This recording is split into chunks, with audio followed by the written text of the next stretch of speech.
gang violence and other kind of violence. Guess what? I could be at work, at school, in my car, and I can still get shot by the police. But I can get shot anywhere. So it is what it is.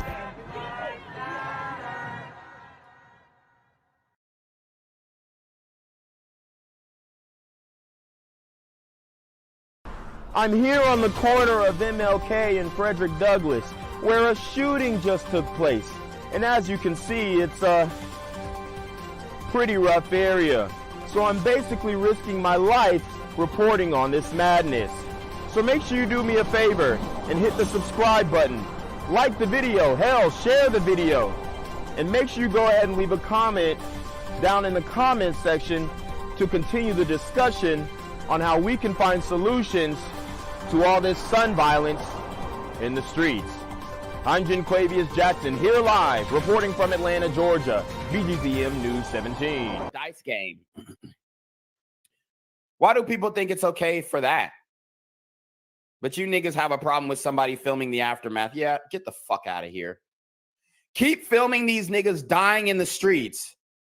And maybe somebody will wake up and there will be awareness spread. Dude, I mean, the community makes me sick. People are hella fucked up for posting that video of Takeoff laid out. It's crazy how desensitized and nonchalant people are to gun violence and death.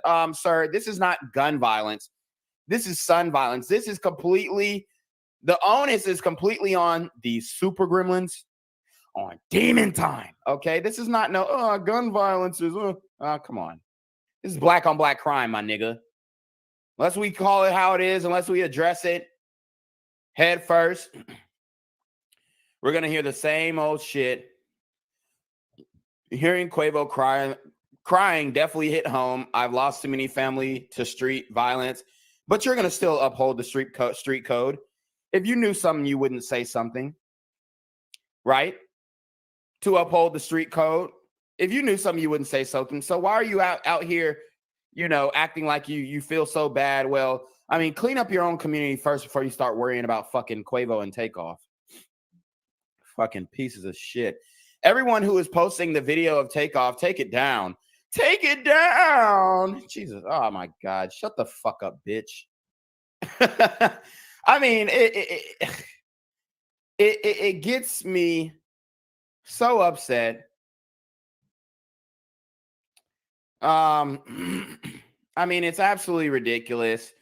Take the video down. Jesus, shut the fuck up. Shut the hell up. We need to see this.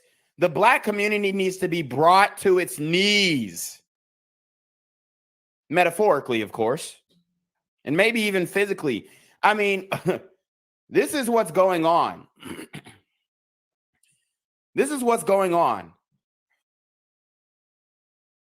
Dear people who don't want to see black trauma in entertainment, don't be the main one sharing videos of Takeoff, death, and hearing Quavo's grief. Oh, we don't want to see black trauma in entertainment, but all of our artists uphold black trauma, killing one another, robbing one another. Dude, oh my God.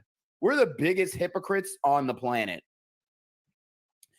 The biggest hypocrites on the planet. So that's enough of this Twitter thread before I start losing brain cells.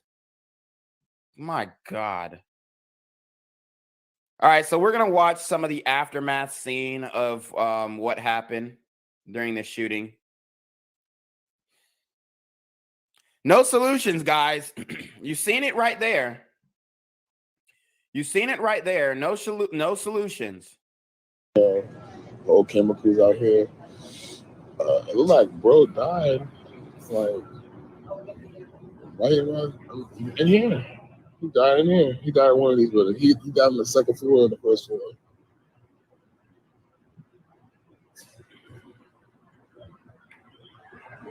Jeez, you see the pictures right now. Anybody's outside. 4 o'clock in the morning, DJ Cadellas. 4 o'clock in the morning, the age. Takeoff passed away. Or Takeoff supposedly got shot. Yep. It's not confirmed if he's dead yet.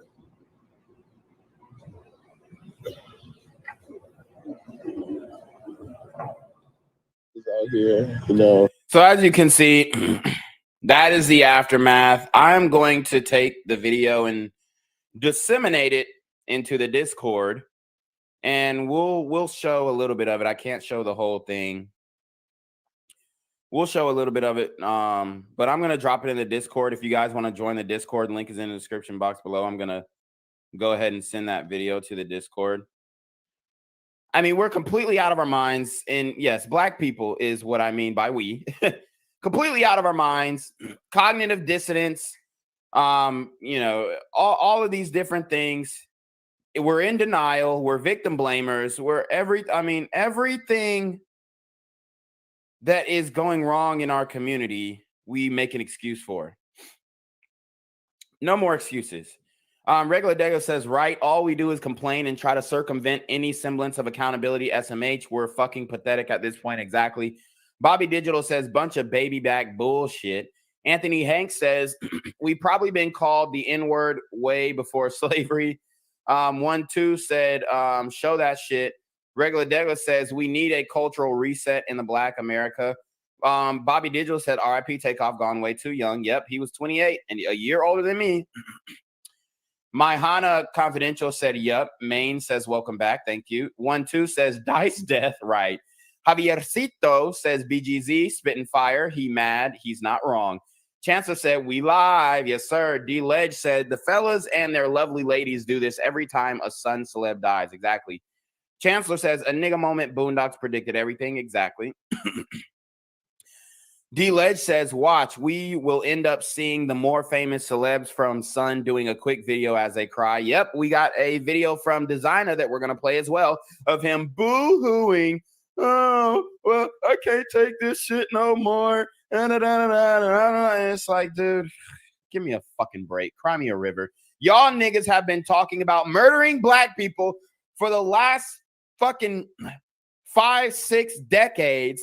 And then when more niggas are getting killed, you're surprised. Oh, boo-hoo, cry me a fucking river. Laughing Like Saget says, the murder shit is cool until someone they like, we are so fucked. Exactly. Exactly. But if Takeoff would have caught a body, everybody would be like, free that man. He ain't do shit.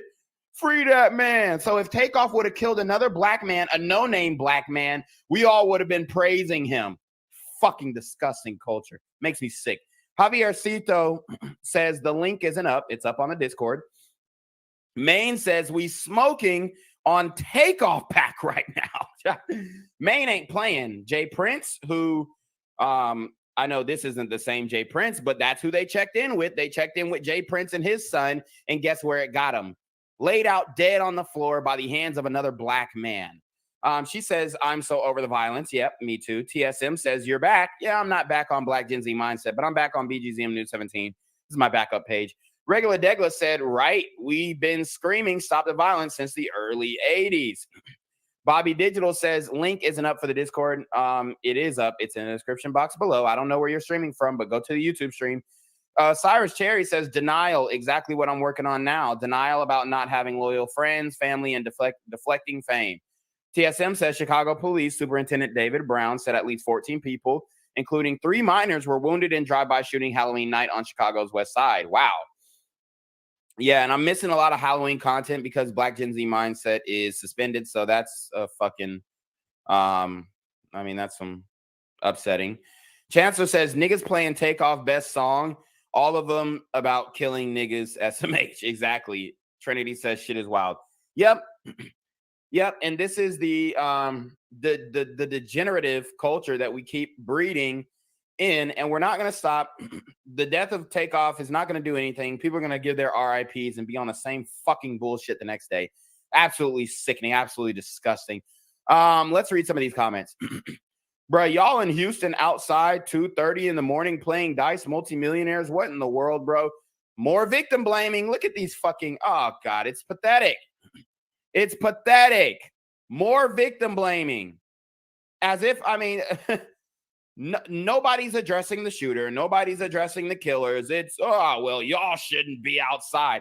That's just like saying if a woman gets raped, oh, well, she shouldn't have wore that. Oh, my God, give me a break. Like he's trying to blame it that they're outside, which, yeah, I can give it some credence, but Come on, bro. How about we blame the individuals and not the situation? Hold on. Yeah. Hello? Where you at? Where we at? Oh, you want to know where I'm at? We outside!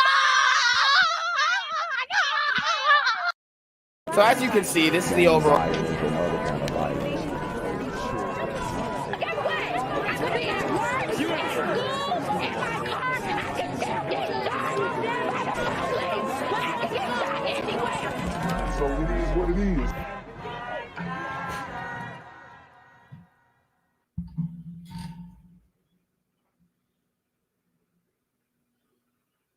What's good, cyberspace? It's a Black Gen Z mindset. Make sure you go ahead and like, comment, share, subscribe, and let's get into the video. All right, guys. So I'm streaming still off of BGZM News 17 and Black Gen Z Mindset Twitch, Black Gen Z Mindset Twitter, aka Periscope, and BGZM News 17 Twitter. Also streaming on Facebook, streaming on Quarantino to God, and streaming on Reclaim Your Throne. So, guys, go ahead and like the video, share the video, subscribe to the channels. I am going to take this off of Quarantino and Reclaim Your Throne. Well, actually, I'm not going to take it off of Quarantino, but I am going to take it off of Reclaim Your Throne afterwards. Because we aren't able to stream off of BGZM News or Black Gen Z Mindset, rather. But I did want to cover this. TAKEOFF apparently was shot in the head and torso. Like I told you guys, this was a hit. This was a hit. TAKEOFF shot in the head and torso, according to the coroner.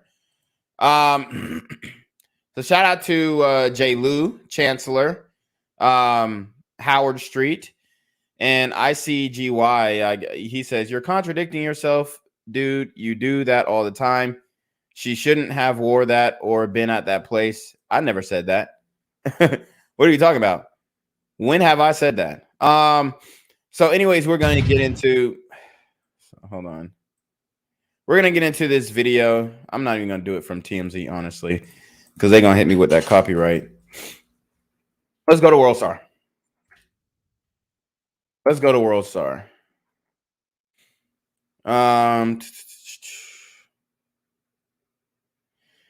Okay, so we actually have a whole bunch of different things that we're going to pull from World Star, because World Star is giving very authentic takes on this. Like I told you guys, everybody in the music video takes an oath. In the music industry, rather, takes an oath. Okay? And it's a reality of the situation. It just so happens that this was Quavo's time. Okay? And the devil came to collect. The devil came to collect. Let's see. Yeah, so people are saying he predicted his own death. I just want to get all the information together really quick. We got a eyewitness account says it wasn't about no dice game, but I don't know. We don't know everything yet. We don't know everything yet. We have multiple reactions from different hip hop individuals. We covered the Gilly the Kid thing yesterday, which was goofy. His take on it. He said, "Reclaim, I thought you were getting a lineup, even though dude was taxing." Nah, bro. Bro canceled on me, bro. I don't know what's going on, but he ain't returning my calls. It's how some of these barbers do. Some of these niggas, you know what I'm saying? So yeah, I think we got everything. I do actually want to play more of Designer's full reaction. Because oh damn, niggas is showing a lot of shit. Yeah, I do want to show Designer's reaction, the full reaction, because I think we didn't get all of it. So let me start with that. Let me start with that. Designer was crying. He was acting a fool. Let's see. And he wasn't wrong, but it's just like, I feel for him for sure. But it's just like, bro, like, are y'all really going to do anything about it? Designer said he's done with hip hop. Let's see if I can get the full video. I don't know where this went.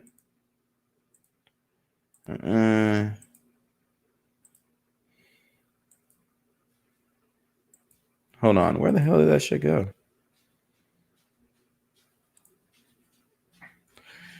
Hold on 1 second. I just lost the video. I don't know where. Hey. Okay, so I guess it's both. Hold on. Sorry, let me go to the authentic one. Shout out to Soft Serve. He says RIP Takeoff. I am leaning towards sacrifice. Yeah, it's not looking good. It's not looking good. I mean, that's just the reality of the music industry, especially when it comes to hip hop artists. They're pretty much, they have to take the oath, bro.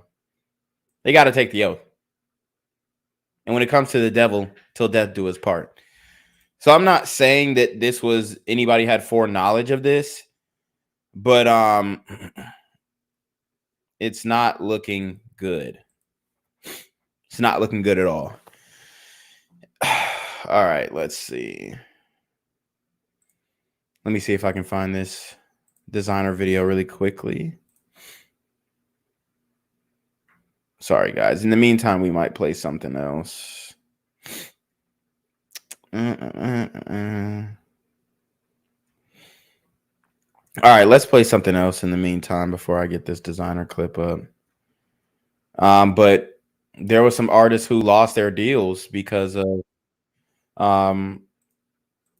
them denouncing Houston. There's a lot of goofy shit going on right now. Let's see. So this is another angle. Ooh, hold on. We don't want to show that. So this is another angle of Takeoff dead. As you can hear, we're trying to pick him up. That nigga's lifeless.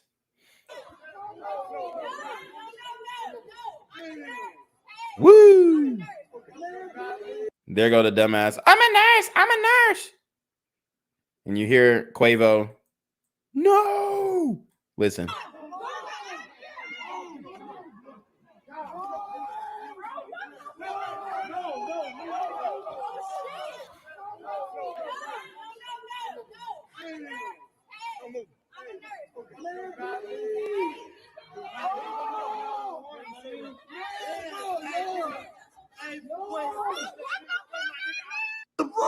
So you hear Quavo, and I did have to block that off. I'm sorry, guys, but the video is on my Discord. The video is on my Discord. I'll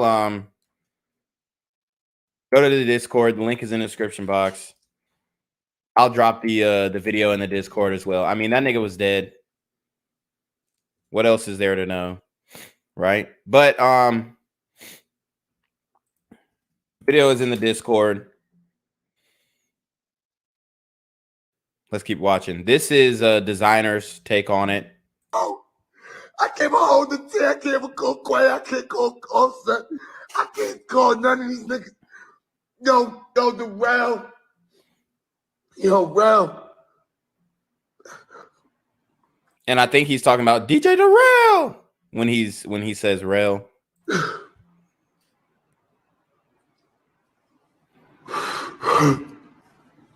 Yo, I'm done. I'm done. I'm done. I can't live like this no more. All right, so they didn't show the whole video. Let me try and find the whole video. Designer crying on live. And all the street niggas are going to clown him. I think niggas are actually doing the designer challenge, if I'm not mistaken. I think I saw a video. I think I saw a video of niggas doing the designer challenge, bro. So let's see. I think this is the whole video.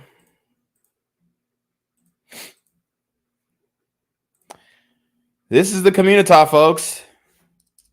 I can't hold the T. I can't go Quay. I can't go Offset. I can't call none of these niggas. Yo, the Rel. Yo, Rel.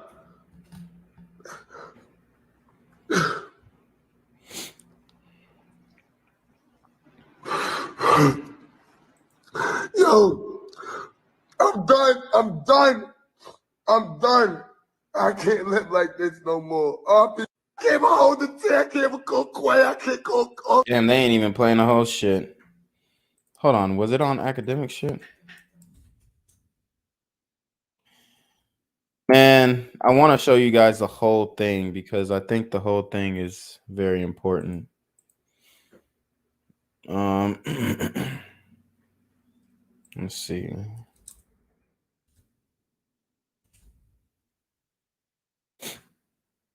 Let's see.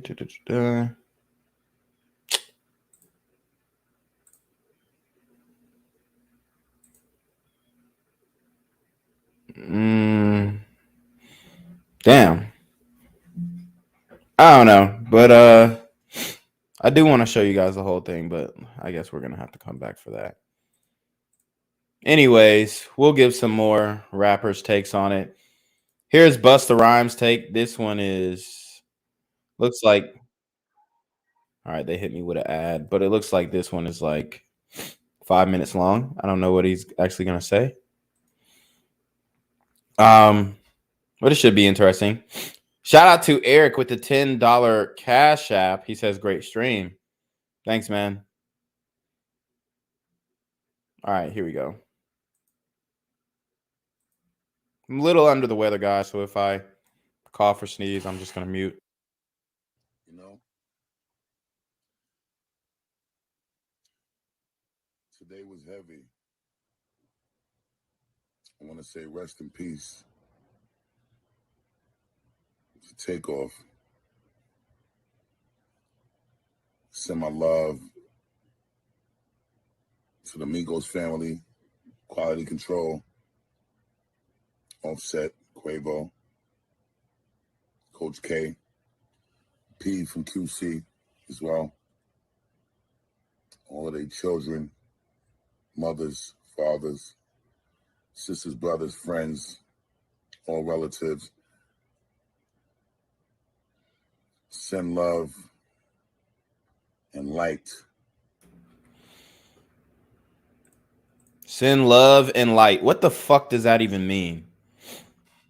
What the hell does that even mean? I mean, these are our leaders, guys.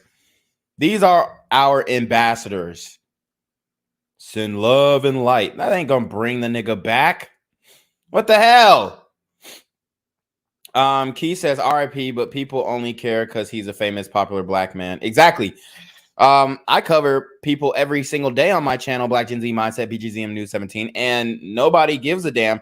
As a matter of fact, the powers that be, the social media oligarchs, choose to stifle the message and hinder it from reaching the masses. But because this is TAKEOFF, which I'm not trying to quote unquote minimize his death, but I think that some of these other innocent black men, women, and children deserve some notoriety as well on their passings because it's a lot more tragic. I mean, my thing is when it comes to these hip hop artists, they took an oath. Okay. They all took an oath. They knew what they signed up for in this game. And we know that to be true. We know that to be true. So, I mean, I'm sorry if I don't have as much sympathy as I do for a famous rap artist who raps about this type of content and then it actually plays out in real life. You know, your thoughts become things. They've been saying it since the beginning of time and people don't actually think it's real, but it is. Distant Lights, shout out to Distant Lights. He said, this is actually wild. Migos was the top of the industry. Cyrus Cherry says, let's get those autopsy leaks right. Soft Serve says, where the video at? Okay, Discord. This is what happens. Rap music is the hypodermic needle used to inject hate, greed, and envy into the community. Facts. Chancellor said, people were saying it's fishy. Quavo didn't fire off. All that shooting they rap about. Right. And he might have not had it on him. Soft Serve says, this a Jennifer Hudson situation? I don't know what you mean by that. I'll bust the windows out your car. Oh, no, that's not Jennifer Hudson. That's Jasmine Sullivan. I'm tripping. Cyrus Cherry says, I mean, towards Taoism, so many famous people from different cultures. I guess since I believe in Satan, I don't believe in the Illuminati. Oh, he said I don't believe in Satan. Oh, well, it's not the Illuminati. I'm not going to say it's, oh, the Illuminati. People mistake the Illuminati is just a distraction. The Illuminati is a distraction for the Freemasons is what I think. I mean, I showed you guys that Doja Cat Freemason party that she had, the Eyes Wide Shut event. So yeah, I don't, the thing is also, just because you don't believe in something doesn't mean that they don't believe in it. Okay. Jay Lou says some bad nursing that went on during the 911 call made BY a nurse when Ye's mother was dying post-surgery. Oh shit. Jay Lou says CNAs and RNAs are better at snatching old folks' identity information from their nursing home rooms than they are at actually nursing. That's facts. Deluxe247 says sing criticism and scorn. Soft Serve says maybe something will change. Psych. Deluxe says they took an oath not to talk to police. That is true. That's true. We could have had the shooter in custody 24 hours after the shooting, but the longer it takes, the harder it takes to solve the crime. The first 48 is a pivotal moment after a murder has been committed. And if they don't talk after 48 hours, then we may not get the information that we need to hold the Negro accountable who pulled the trigger and ultimately pierced Takeoff's skull and chest cavity. Mike Rowland says, same night, a 3, 11, and 13-year-old and 11 others were shot in Chicago, and you have to go to UK News to learn about it. Right. Right. Lift Narc said none of them had guns. Apparently only Jay Prince people had guns. Cyrus Cherry said he's talking about Jennifer family murdered. I don't know who you're talking about. Starfuss Justice says RIP, bro. And 1-2 says when a head nurse is in costume actually believes she's in the healthcare industry. Exactly. Because this is not, there's nothing about this that we can rationalize in a way that's going to make sense for any way we try to process the loss of life, especially for the people that we love.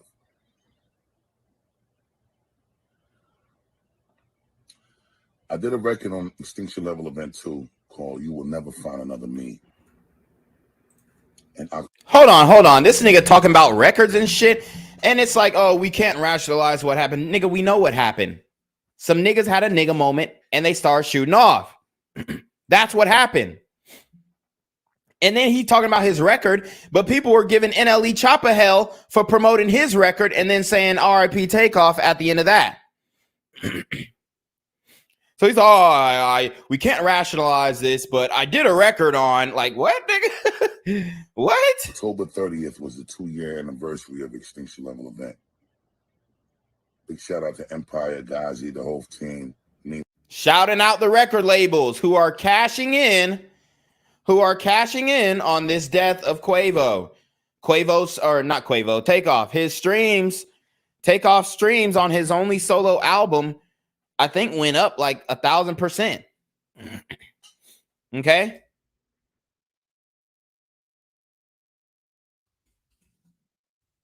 So he's like, oh, shout out Empire. Shout out Empire. Like, dude, you're shouting out the music, the labels that are going to end up profiting on, not Empire necessarily. Because I think that they're signed to Capitol. Well, obviously they're signed to Quality Control QC, but QC is just like it's a managerial affiliate. It's not like the QC is signing them to major record labels. Like, that's really what's going on. Like, it's not like, oh, QC the label. Yeah, y'all could say that, but at the end of the day, QC is not the label. They're not the financiers to this shit. I think it's okay, so they're Motown, Capitol, 300, and Atlantic. I mean, there you have it. There you have it. Peter, Kate, and everybody. Thank y'all for giving me the opportunity to be able to really share that body of work. But I think what's very important as to why I chose to particularly celebrate the 2-year anniversary with that song in a video that we're going to be releasing on 11/4/22 with me and the beautiful Mary J. Blige, the queen of hip-hop soul, was to make sure that we acknowledge the fact that you will never find another Takeoff. You will never find another P&B Rock. You will never find another K Slade. You will never find another Bismarck. No disrespect, but it's a new rapper every day. It's a new rapper every single day, and they're rapping about gunslinging, fucking bitches, and all the rest of the sort, okay? And I'm not saying it's, oh, they shouldn't be rapping. It's just like, if you're going to rap about that, at least protect yourself. You will never find another of the many that we have lost. So on 11/4/22 at 12 p.m. to celebrate the lives of these brothers that we lost, sisters that we've lost, and all the beautiful people that we've lost. We're going to put out this video called You Will Never Find Another Me, Busta Rhymes, Mary J. Blige, to celebrate the 2-year anniversary of Extinction Level Event 2. Again, we send love and light. So this nigga used this video to promote his, I guess, concert or a song album with Mary J. Blige. Are you kidding me? I mean, this is disrespectful. This is disrespectful. My man used this whole video to promote this bullshit song with him and Mary J. Blige. And I did a video on Busta Rhymes when he did some weak ass shit to at his concert because some woman like slightly touched him. He did some weak ass shit and like embarrassed her and her man. I mean, it was straight disrespectful, embarrassing. Let me see. To celebrate the lives of these brothers that we lost, sisters that we've lost, and all the beautiful people that we've lost. We're going to put out this video called You Will Never Find Another Me, Busta Rhymes, Mary J. Blige, to celebrate the 2-year anniversary of Extinction Level Event 2. What the fuck? So he's trying to promote this You Will Never Find Another Me, Busta Rhymes, Extinction Level, whatever the fuck he was talking about.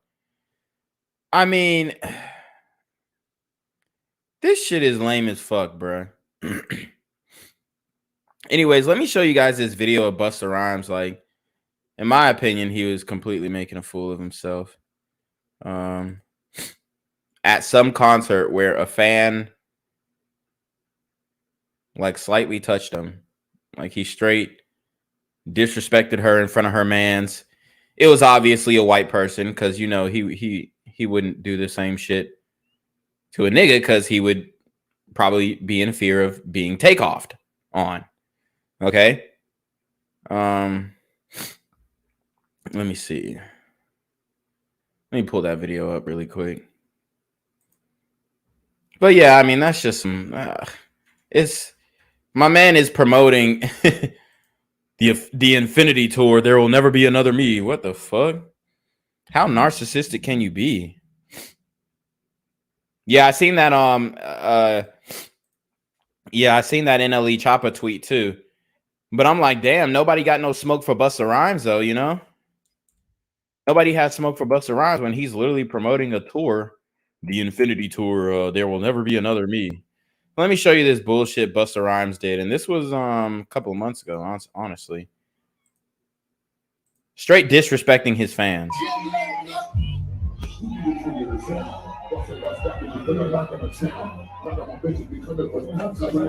So the girl wanted to touch him and he slapped the shit out of her hand. Like, dude. I mean, I get it. But he could have just said, hey, don't touch me, da da da da.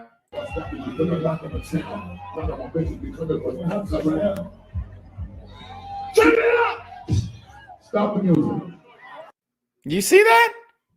Watch how he embarrasses this girl. Watch how he embarrasses this young white lady. Back up. Back up. I dropped my ring down here. Hey, yo, shorty, you with your man, right? That's your girl? What kind of shit you won't let her continue to grab you up? I'm a grown man, I fuck your girl, bro. I don't want to fuck your girl. He said, I'm a grown man and I'll fuck your girl. And I don't want to fuck your girl. Don't go in her home. Save your girl. This is a weird day, weird time. And he got people in the crowd saying, fuck that bitch. Obviously, niggas. She touched me and shit. Like that's a little funny ass camera phone being filmed. And I don't agree with that. She might do some police shit. I'm not with it. She ain't fuck my day. My town, we ain't fuck with all these cameras, homie. What? My town, we ain't fuck with all these cameras. Oh, some police shit. Nigga, you're at a fucking concert. The nigga's literally at a fucking concert. It's ridiculous.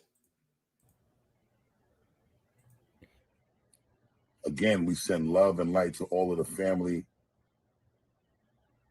friends, loved ones that is lost. Such incredibly beautiful people. Sons, mothers, fathers, brothers, sisters. Like we gotta do better. We gotta do something different. Like this constant narrative and reality of the bullshit that we are bearing witness to. This ain't no fucking narrative. This is real life. This ain't no damn nonfiction book, my nigga. This is real life. This is real life. And until you, mainly you, because you are a rap nigga, you're in the industry, until you niggas acknowledge this, until you niggas acknowledge the fact that, yes, this is real life and niggas are really killing niggas at 100 miles per hour, then and only then and only then will we start to see some resemblance of change. Maybe if all y'all niggas come together and speak out against this shit, but y'all won't because it fills your pockets. And as we see Busta Rhymes promoting his Infinity Tour, there will never be another me bullshit with Mary J. Blige, all of these artists are profiting off of TAKEOFF dying. It's not just TAKEOFF. It's not just Migos. It's not just QC. It's not just Motown Capitol Records or whatever. Atlantic, 300. It's not just them. It's everybody. Everybody's eating off this nigga. Shit got to stop now. I don't give a fuck with nothing. I don't give a fuck what nothing is being spoken about from anybody. This particular this thing that's been happening, this thing that we've been seeing, we got to stop this though. Please, everybody, send your love, send your light. What the fuck does he mean by that? We got to stop this though. What is this? What is this? Please, somebody say, what is this? Oh, we got to stop this though. What the fuck do you mean this? If somebody were to write a transcript of what you're saying, nobody's going to know what the fuck you're talking about. All they're going to hear is, oh, the Infinity Tour. There will never be another me. We got to stop this though. Like, bro, what do you mean? Stop what? Stop killing each other? Maybe. These niggas are full of shit. This thing that's been happening, this thing that we've been seeing, we got to stop this though. What thing that we've been seeing? What thing has been happening? What the fuck is he talking about? He's not saying anything. This thing that we've been saying, bro. What thing? Please, everybody, send your love, send your light, send your. Bro, that shit ain't gonna, man, look. Send your love, send your light, send a fire, send something in the mail. Send her a AAA battery. What the fuck does that even mean? Send your love, send your light. Fuck out of here. Bless energy to the families of the beautiful people that we lost, our friends, our comrades, our colleagues, our brothers, our sisters. You will never find another me. Busta Rhymes, Mary J. Blige. We had this in the tuck for a while. We did this a long time ago. Oh my God. He's literally promoting you will never find another me. We had this in the tuck. We did this a long time ago. But now, since another rap nigga died, I think that this is the perfect time to put it out. That nigga probably called Mary J. Blige. He said, this is the moment. He took his oath. Time to collect. Dude, what? I mean, this is sick. At least Designer's tears were genuine. You really felt for Designer, like Designer crying, although, you know, we did, you know, observe it. And we were kind of just like, our initial reaction was like, bruh, this is something that's supposed to be private. But at the end of the day, Designer, he was genuinely crying real tears. And he denounced himself. He denounced his rap self. Okay? He denounced his rap self. He denounced Designer and embraced Sidney Royale Shelby III, because that's Designer's real name, Sidney Royale Shelby III. He denounced the rapper Designer and embraced his government slave name, Sidney Royale Shelby III. Okay? So, and I wanted to show you guys that full video because it's very important, because he truly did, you know, he wanted to separate away from hip hop. He said, this side of me is done. It's done. It's done. It's over. It's done. Okay? That's what he said. Let me see if I can. There we go. All right. Nah, that's not the full video. Nobody has a fucking full video. I saw it yesterday. I'll just have to go through my likes real quick. Mary J. Blige, thank you so much for giving me a blessing on finally being able to share this with the people. Empire, thank y'all. Conglomerate family, thank y'all. What the fuck? 11/4/22, 12 p.m. Eastern time. No fucking way. There's no way this nigga just looked everybody in the face. He looked into the camera and used Takeoff's death to promote some shitty ass song from the fucking 90s.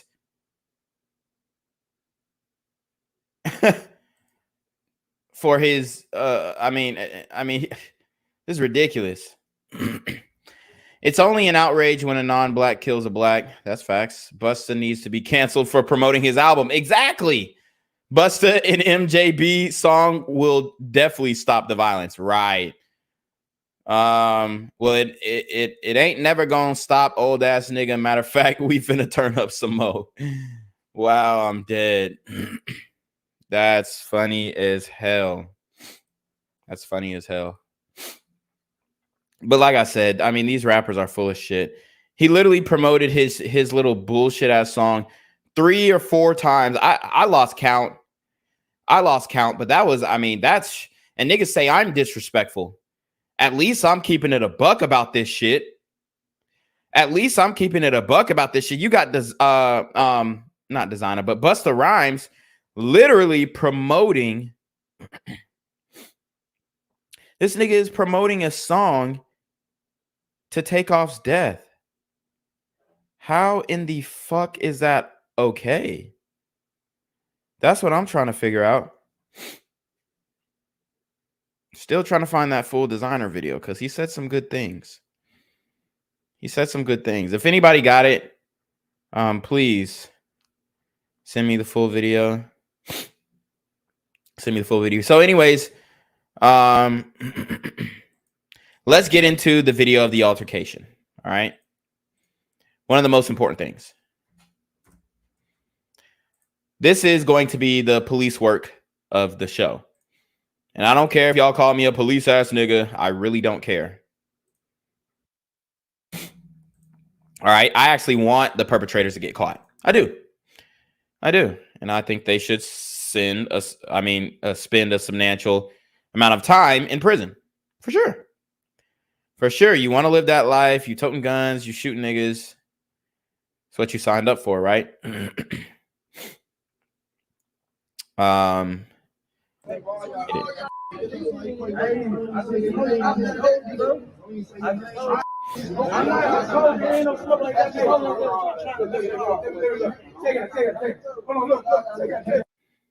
It sounds okay. So you see the strap right here. It sounds like niggas arguing in a pickup game, right? Doesn't it resemble like niggas arguing about a foul in a pickup game? Listen up. He even mentions basketball. They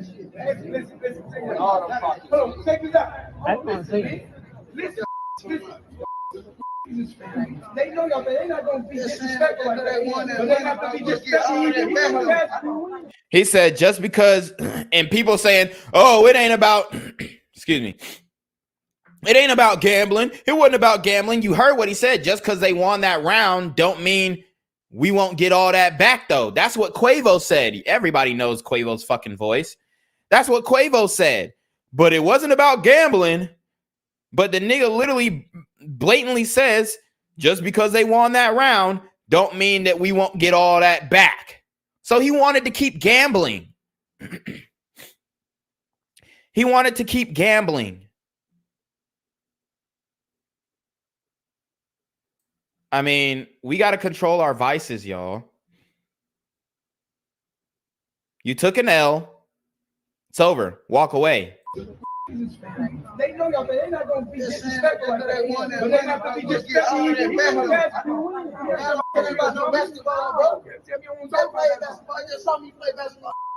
He said, I don't care about no basketball, bruh. You just saw me play basketball. So, like I said, it sounded like them niggas arguing about a pickup game. And now they matter. I mean, this is ridiculous. This is ridiculous. And we spoke about Quavo's arrogance. We spoke about his pride. We spoke about his cockiness. We spoke about his ego. He's got a huge ego. Huge ego. You know, I've met Quavo on a couple of occasions. I mean, and he was, you know, he was cool when I was there and all that kind of stuff. But I'm just saying he does walk around like his shit doesn't stink. And, you know, sometimes people can take that the wrong way. I've heard multiple stories. There was an instance where I think he fucked Nicki Minaj and then he like made a song about it on some goofy shit. I thought that was lame. I thought that was goofy as fuck. I mean, you fuck Nicki Minaj and then you're like making a song bragging about it. It's distasteful. It's like whatever happened to keeping it playa. You feel me? Whatever happened to keeping it playa. Play like that, bro. Don't play like that, bro. I'm gonna hurt somebody, bro. So you heard what he said. He said, I ain't finna go back and forth. I be done hurt somebody. This is Quavo now. He got his nephew. I mean, what? How else can you describe this than? How else could you describe this than saying, yo, man, I mean, unfortunately, you got your nephew killed. Your pride, your ego, and it looked like he did try to walk away. But the crew, the real niggas, the street niggas, the gangsters around him, they weren't ready to go. And this is why they always say, hey, keep some real ones in your circle. Fuck no. I don't want none of you goofy ass niggas in my circle, bro. I don't want no niggas who are quick to shoot and quick to pop off and, oh yeah, we'll set this bitch up. If I hear a nigga say, oh, we'll set this bitch up, we gonna go up in this bitch. You can't be my friend, bro. You can't be my friend. He got his nephew killed, unfortunately. Now, he didn't pull the trigger, but his ego, his pride, and his vices, unfortunately, ended up leading to the demise of few. Play like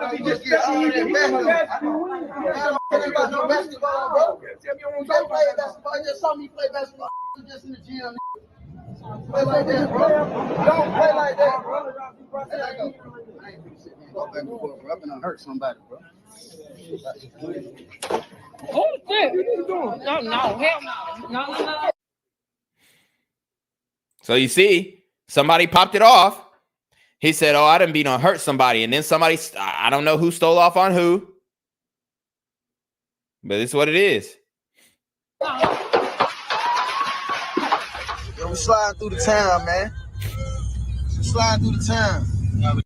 You hear that shit sliding through the town. And I believe this is Jazz Prince, J Prince Jr. or whatever. Got the birthday boy. Yeah, also. Yeah, we on the 5th. Yeah, the 5th ward.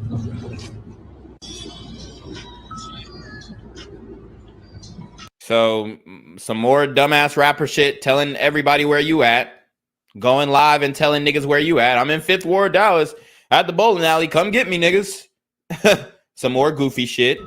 Like them, I got one for you now. I got a 6-1. I see nephew in the back seat back there. Okay. Yep. This is the same way that PNB Rock was killed, dropping his location, geolocation, 5th Ward, Houston. Niggas could just be cruising. Oh shit, that nigga in 5th Ward. Okay, boom, let's just ride around. Let's just circle the block. Get that nigga Quavo for the get them Migos nigga for the shit. Like, bro, this is how niggas are thinking. And you're dropping your location. You know, it's mob shit, man. So, as you can see, it looked like Quavo's ego definitely played into what happened that night. For sure. So we have another alleged eyewitness. We'll play her account, which I think a lot of it is bullshit. But we'll just play it for the culture. I just want to say something really quick, and I'm going to try not to give out my identity. We were all there when all this happened. I just left from HPD. First of all, in order to be around Jazz Prince, you have to be searched. None of us had guns, but Jazz people had guns. Okay, all of this was over a dice game. You heard what he said. None of them had guns, but Jazz Prince people. So in order to be around Jazz Prince, you can't have a gun. So Jazz Prince allows himself to be insulated, protected. See, whatever happened to this fucking check-in shit? Because you heard what Quavo said. He was ready to, he said, man, let's go, bro, before I be done hurt somebody. He was ready to hurt somebody. So, I mean, you can't make this stuff up, guys. You can't make it up. So she says that the only people who had weapons were J Prince mob ties niggas. They had weapons. Them mob tied niggas had weapons.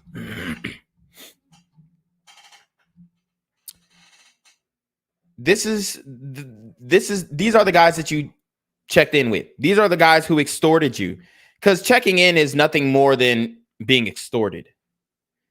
So these are the guys that you had to check in with, the guys who end up killing you. Guys, don't check in with black people, bro. I mean, you're just asking for a death sentence. I mean, these niggas are not playing with y'all, bruh. The same niggas that you check in with will check your monkey ass out. How many times do I have to tell you, bro? Like, if you want to check in, call the local sheriff's office. Say, hey, you know, I'm a famous rapper. I just want to make sure that there is a heavy police presence around where I'm at, because, you You know, y'all know how niggas be. And then hang up. That's all you got to do.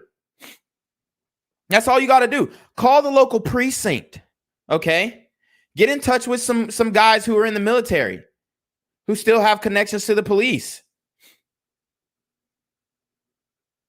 And my thing is, these rap artists, it's so crazy. It's so fucked up because we all know that in their music videos and in their photo shoots and whatnot, they are pretty much depicting Masonic imagery in their videos.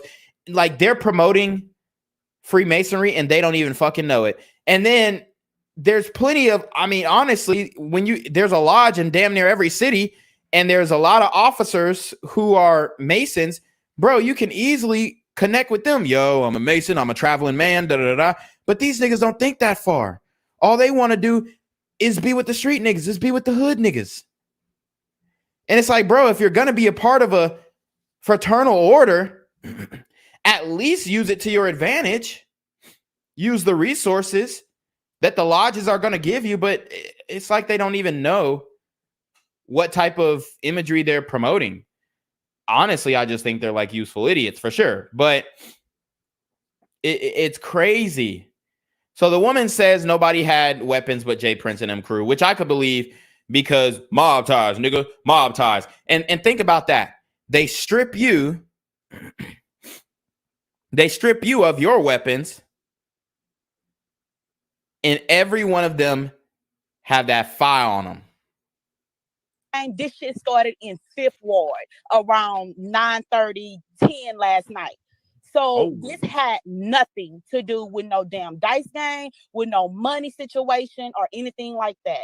And the only reason why I'm not going to great details because I live in Houston and the Prince family know me. But all of this shit that they're saying about, oh, well, this was a sacrifice. No, this was an argument between two camps and it was a sacrifice. The people that you hire to protect you. And it's not, we're not saying that somebody's out here doing incantations and all that kind of stuff, but it is a sacrifice. I mean, that's the reality of the situation. Whenever somebody dies under mysterious circumstances, right?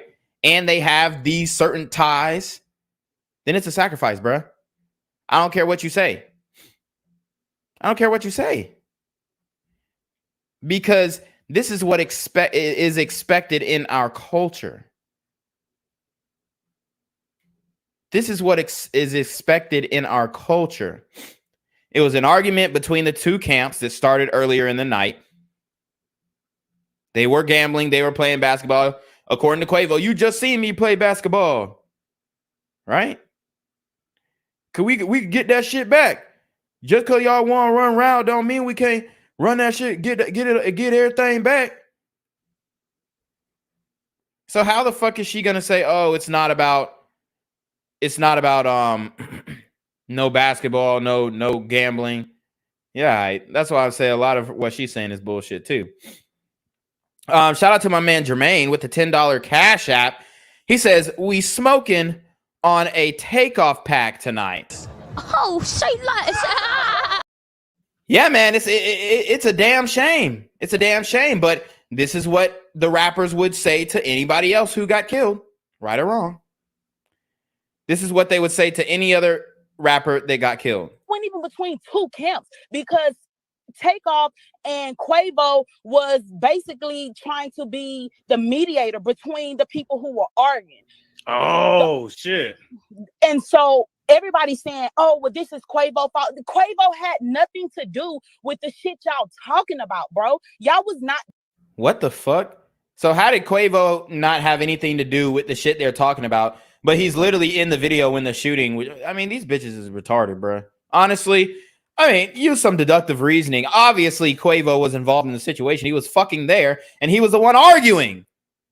The nigga literally said, man, fuck this shit, bro. Let's go, bro. I be done hurt somebody about this shit, about some dumbass argument.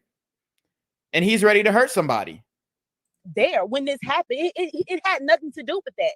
So all these 30-second videos that they're seeing, this and that, everybody's saying, well, he didn't act the way how he acted whenever Takeoff got shot. Did they tell you he passed the fuck out? Did they tell you we had to help him to the fucking car? Did they tell you that? Like, nobody is really talking about the real that's going on. But I'm gonna tell you this, and I'll leave it at that. The only people who had firearms that night was the camp who protect Jazz. That's all I'm gonna say. Thank you. So it's a fucking sacrifice. I mean, it's either a setup or a sacrifice.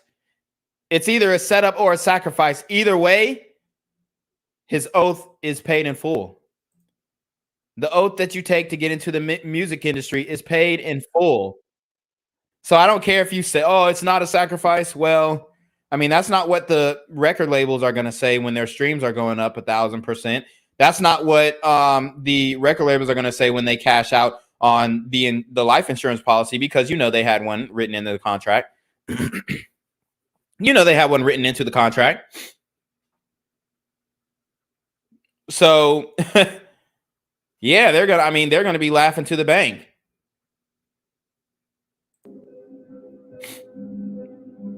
Okay, so they're saying Takeoff predicted his death in his last music video with Quavo, RIP, sign next to him.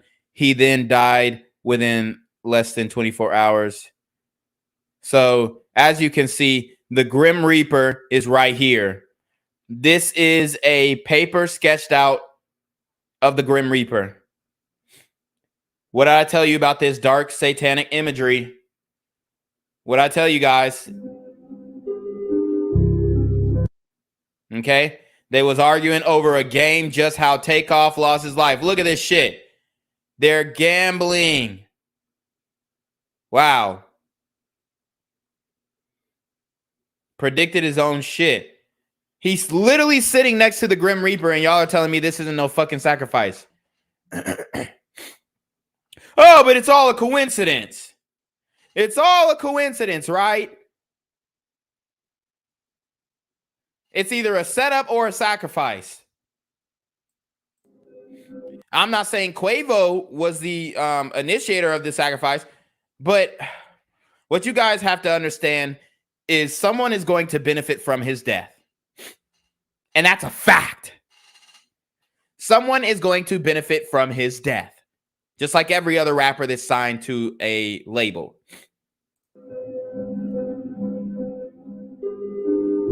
As a matter of fact, I guarantee his life insurance policy is more than I guarantee the life insurance policy is way more than the cash advance that they give him to sign to the record label. So they're going to recoup tenfold. All right, let me X this music out. So as you can see, Grim Reaper, and then they're literally arguing about, and they're gambling, arguing. Okay. And then I don't know what the fuck this is right here, but this looks creepy as hell too. He said the song 230, take it to another level, with that being the time of death. Yeah. Yeah. Yeah. So let's look at that song 230.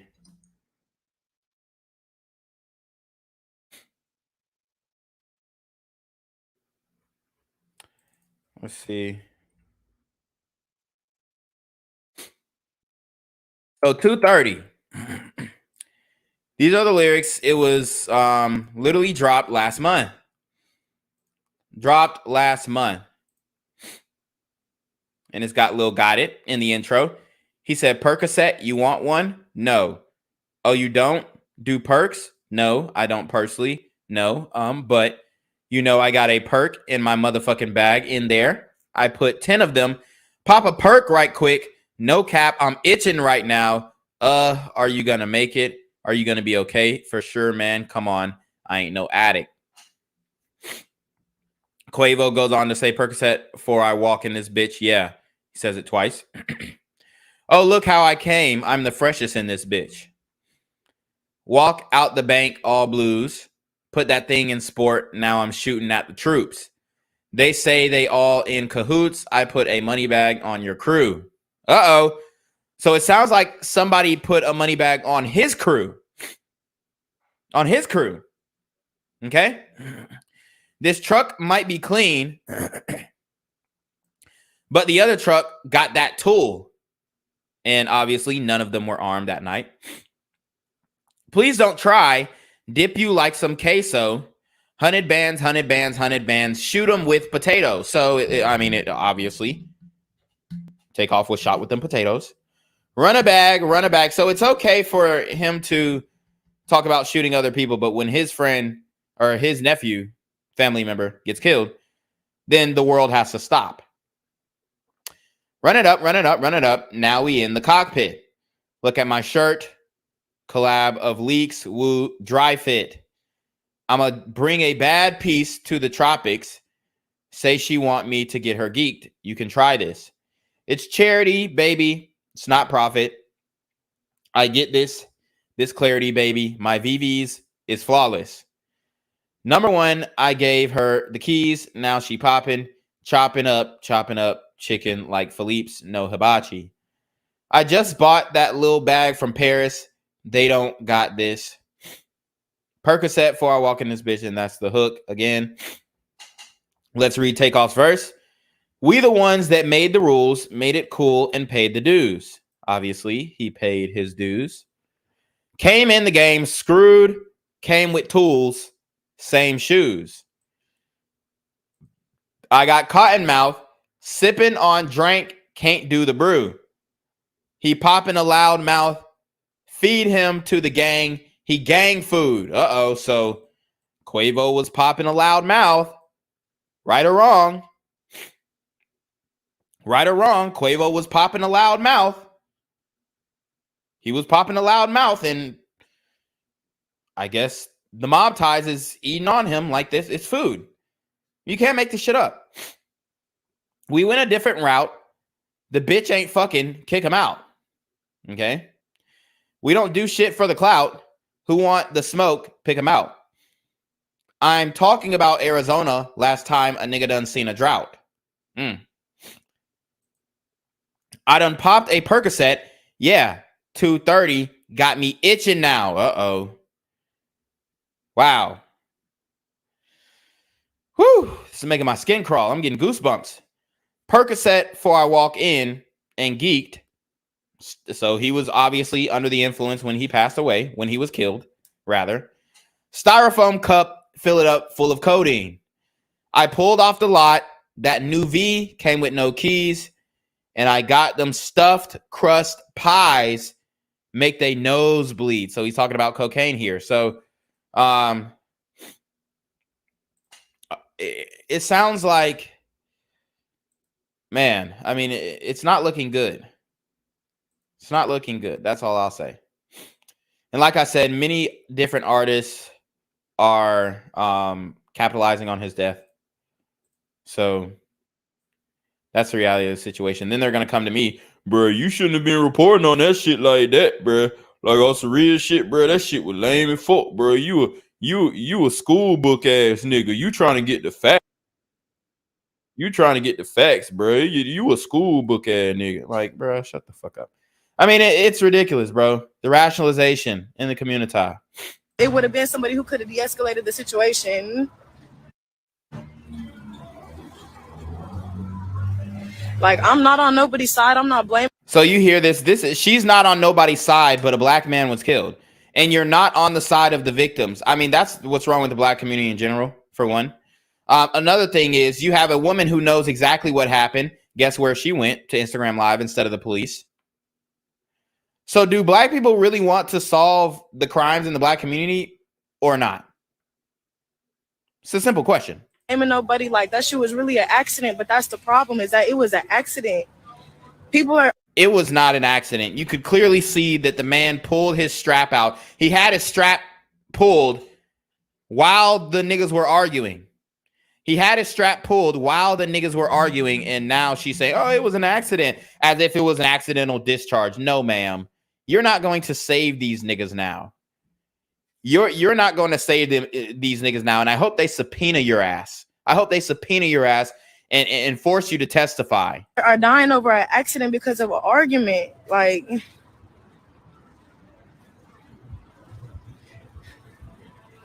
I just spoke because I felt like that's what I needed to do. You know what I'm saying? Go to the fucking police. Because a lot of people don't know what's going on for real. It wasn't about no dice game. Like, the whole day I've been sick to my stomach, like, since it happened. Like, I didn't even expect for my shit to be up like that. I thought my shit was just gonna be like all the other little tweets that people was putting out. Like, you know, I only came on there to just tell the truth because, you know, people gonna take it and spin it all types of ways. Like, it's like it wasn't even 5 a.m. yet and people was posting the wrong story. Like, so you hear what she's saying. We'll go to her Instagram next and break this chick down. We'll break down her whole situation. It's a lot going on here. And I ain't like that. So really, I'm just here to say, like, we gotta really watch how we're treating each other and start to understand, like, it's senseless violence going on for no reason. Senseless gun violence. Like, people are really dying for no reason. Like, even when it comes to small altercations, even when... Listen to the dumbass. Just senseless gun violence, ma'am. Somebody said go on Ox stream. Look, somebody... Yo. When it comes to celebrities, it don't matter how big... Oh, I think they talking about academics. I was going to say that's they is, how small they is, like, just in general, like, people need to start to realize that it's not worth it. We having all this going on for no reason. Like, all of this is going on for no reason. We lost a big ass person in the game for no reason, and that shit really got me. It wasn't for no reason. Like I told you guys, it was an oath. The devil had to collect on his promise. You take an oath when you join the music industry. This wasn't an accident. This was a sacrifice. Y'all heard what Kirk Franklin said at the BET Awards. He said the lion and the lamb will bow down to the goat. Straight blasphemy. But that's the type of shit he was on. So like I said, definitely a sacrifice. As a matter of fact, the Met Gala. I wanna bring up the Met Gala. Okay. Migos were at the Met Gala. Okay. 2017. And they linked up with none other than, let's get into it. This is why I tell you guys that you need to understand the symbolism. Okay? Give me 1 second. Let me pull it up. This is why I tell you guys that you need to understand the symbolism. All right? Let me show you guys what the fuck is going on in the music industry, okay? And then we'll get back to Shorty's account of what happened. They keep trying to say, oh, it wasn't about this, it wasn't about that, obviously. So, as you can see, Migos chilling with a known industry witch, amused. I mean, and this is on Vogue, y'all. This is on the official Vogue website. Blatant, open. I mean, they're not trying to hide it. So yes, that's why I say it was a sacrifice. All of this symbolism, and I'm not saying they were even aware of the people that they had come in contact with. But these are the energies working against you. Okay? This is the reality of the situation. And you guys continue to deny it. Okay? So let's get back into Shorty's account. Because it shouldn't have happened. Like, it didn't need to happen. It could have been avoided. It's like we can't keep on doing shit like this that can be avoided. And that's really all I came on here to say is, like, I really want to raise awareness because, like, Texas is real bad on gun laws. If you know about Texas, you know, everybody. So this is what she doesn't understand about the Texas gun laws. The gun laws give regular citizens who aren't on that fuck shit a fighting chance. The gun laws give regular people a fighting chance. Okay? That's what you have to understand. The gun laws are actually protecting people because, for one, there's a border crisis. So not only you're fighting a battle on two fronts. You got these crazy niggas running the streets. And then you have open border policy. And it looks like Governor Abbott is trying to bus all of these illegal immigrants to DC and New York to save the great state of Texas. Okay? So what you guys have to understand is the gun laws give citizens, well, the loose or quote unquote lack thereof of gun laws give the regular everyday citizens a fighting chance. They really do. Carries in Texas. You know what I'm saying? And y'all talking about talk to the authorities, talk to so-and-so, but y'all don't know what I've done. Y'all don't know what's going on for real. Like, the investigation is going to get taken care of. I don't know who did it. You know what I'm saying? I don't know everybody who was there. Cap. I came by myself. Like, I knew one person who was a photographer up in there, and I just came just because, like, I was just up there on some cool shit. But I only came on here just to say, like, we got to stop the senseless gun violence. We got to stop the petty arguments. I guarantee this sister voted this in. I mean, that's the reality of the situation. All of these major cities are run by liberals, by leftists, by Democrats. Okay? And this is the result. You can't convict people. These repeat offenders. I guarantee the person who shot TAKEOFF had previous charges, that he probably didn't serve his time for. Could have been out on bail. Could have been out on bond, supervised release on your own recognizance. It's crazy. All this shit that is happening, like, like, all of that shit is just unnecessary. We gotta start realizing a lot of things aren't important enough to be arguing about.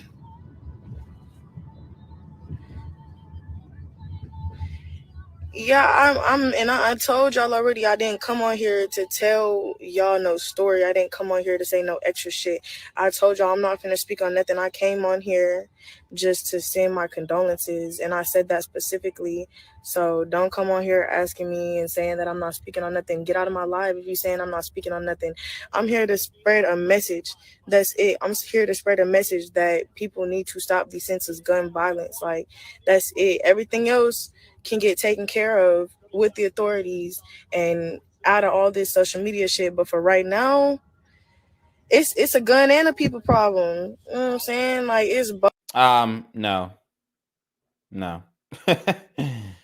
The problem is that, ma'am, the problem is that our communities, the black and brown community, that is, make up 70 to 75% of the violent crimes. So there are millions of guns in this country, multiple law-abiding citizens who own firearms, me, myself included. And a firearm is a tool. It is not a toy. It's not something that you wave in the camera in your fucking rap videos. It's not something that you point at your head in a fucking photo shoot. It's not a little game where you going on Instagram Live and you playing games. And no, you fucking idiots. But that's how we use them. That's how the community uses them. Because we think that having a gun is like having a 12-inch dick. That's a culture issue. It's a culture issue. It's not a gun issue. It's truly not. Just like the UK doesn't have a knife issue. Are you guys getting where I'm coming from? Do you understand at all? Both. It's both. I just think I just think people just need to start to realize arguments and little shit is never important.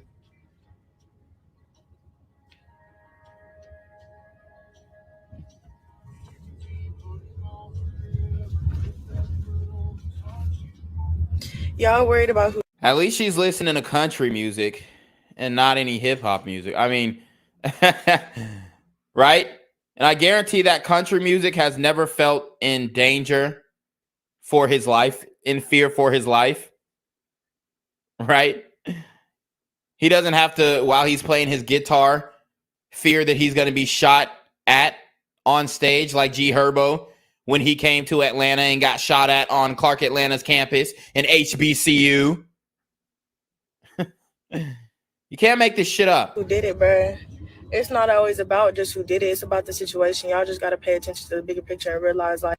No, ma'am. It is absolutely about who did it because that's who needs to be held accountable. Lock they goofy ass up. Lock they ass up. Like, Takeoff wouldn't have wanted this. Like, Takeoff was out. So she's going on and on and on. Let me show you the young lady's account who posted this live video. Yadded up. Tattoos, red flag. Tattoos, red flag. Okay, definitely slutty pictures. Okay. So people in the comments section, they're pressing her. Okay, so it looks like people are pressing her. So they said she whack for not saying anything about the murder. You lame as fuck. I hope you crashed that car. Goddamn. She was literally just a bitch there. The fuck y'all. Akon like she's somebody important or some to know these details. Leave Shorty alone. So people getting in her ass. Let's see. Somebody says witness who was standing next to Takeoff before shooting gives her account of what happened. If you've seen a false narrative spread and you're right there, are you going to say what happened? Takeoff wasn't shooting no fucking dice. Nobody said that Takeoff was shooting dice, ma'am. They said he died over an argument over a dice game. Everybody said he was the coolest, calmest, collected dude in the building up until it was time to throw them hands. And remember that time that Takeoff, Quavo, the Migos ran down on remember that time the Migos ran down on XXX Tentacion? Y'all remember that? Let's go back to that. Remember the Migos ran down on XXX Tentacion and then he apologized to them? And this, I mean, I think the Migos actually ran down on a bodyguard too one time. I mean, the Migos were a very violent group. They were. I think that Lil Baby's crew, 4PF and them, actually strip search Quavo, not Quavo, but Offset. So as you can see,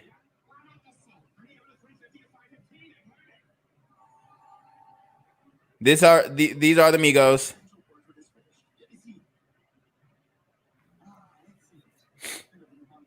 Fighting. People filming. This is how you get shot. Okay?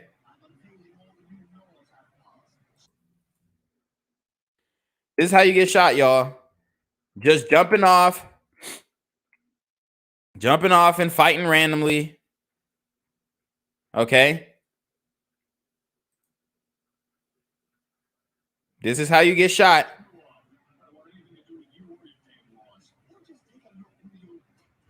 Okay?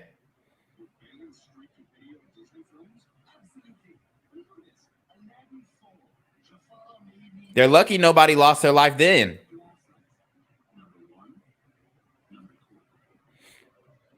They're lucky nobody lost their lives then. So Migos were always fighting. Migos were always fighting. Let's see. Migos fight bodyguard. There was a video of them fighting a bodyguard. Let me see.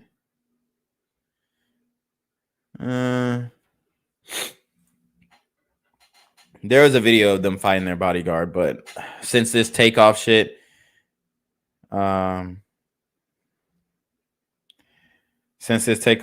is going on, then you know, the story is being suppressed. But anyways, let's just go back to Shorty's page. Guys, like the video, share the video, Cash App, PayPal in the banner below. I didn't go on live to speak on everything. No, I posted. Let me take my headphones off. I'm slick getting a headache, boy. Ooh, that pressure start building up. Everything I know, I posted. I know folks want everyone to have every answer, but that's for the HPD to continue to investigate. Okay. Nobody is silencing me. If I knew more, I would say so. Everyone just needs to keep TAKEOFF family in their prayers. There you have it again with the community and these damn prayers post the death of somebody. I mean, God. People can feel some type of way and stop fucking with me in the city if they need to. But I did what I felt was right. At the end of the day, I'm a regular person who didn't feel right letting a false narrative get spread. I did what I felt was right. Folks talking about thanks for nothing. Y'all thought I had all the answers to this man's passing. I ain't even have my glasses on last night. God damn. So it says black men deserve to grow old. I mean, this is some dumbass shit. Black men deserve to grow old. Okay, look. The reality is the only people who are stopping black men from growing old are other black men. Let's bring some real perspective on this thing, because you can't just have a meme that says fucking black men deserve to grow old without giving a little context. You got to give a little context, okay? And that's the sad reality. The only people who are stopping black men from growing old are other black men. That's the reality. It's crazy how this internet shit is some of y'all really sick as fuck. I spoke to HPD. There's nothing else I can help with. I'm not doing hair right now, especially if I don't know you. Don't DM me asking to book. Okay, so it looks like she does hair. She better be careful, because these niggas are not above killing women, as you guys see on my Black Gen Z mindset. Okay. So we got more angles of the heated argument that went down before the shooting.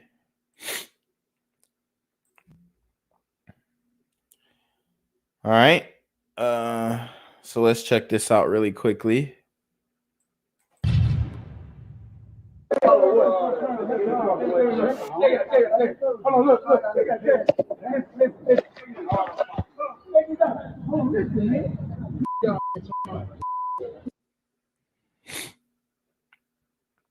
So as you can see, it's TAKEOFF.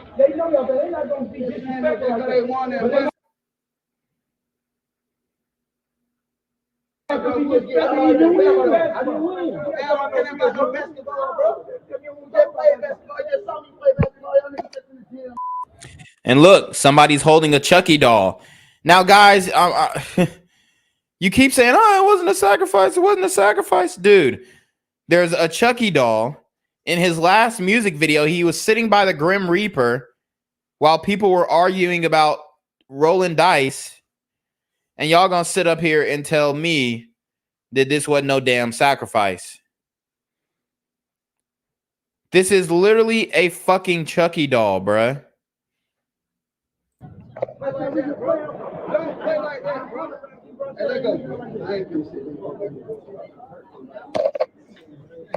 And you can see TAKEOFF didn't say a word the whole time.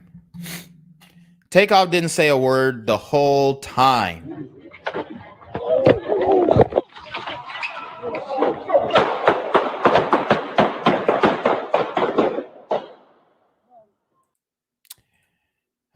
Yep, and that was way more than 5 shots. That was way more than 5 shots. Now let's listen to what Boosie has to say about Takeoff's untimely demise. Oh man, there's a lot going on here. Ugh.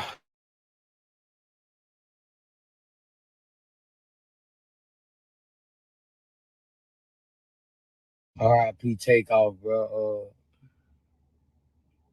Shaking my head, man. Humble nigga. Badass Music Syndicate won't show QC, all the family. He sending some prayers and love for y'all niggas. All Takeoff family, Quavo, Offset, all y'all. Badass Music Syndicate won't, send their prayers out.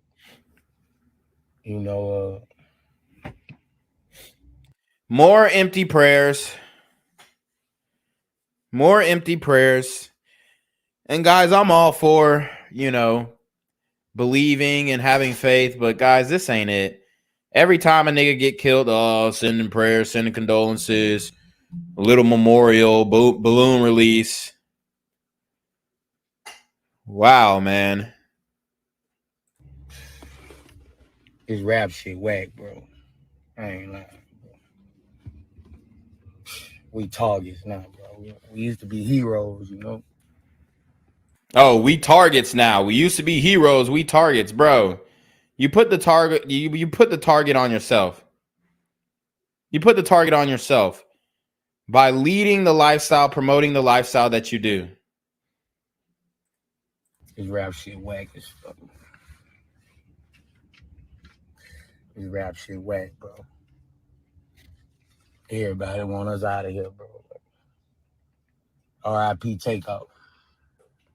All dogs need to run. All right, so now let's get Whack 100's take on it. Obviously, another black man who promotes the degenerate gang culture. Always talking about some damn Pyru and shit. So let's hear his take on it.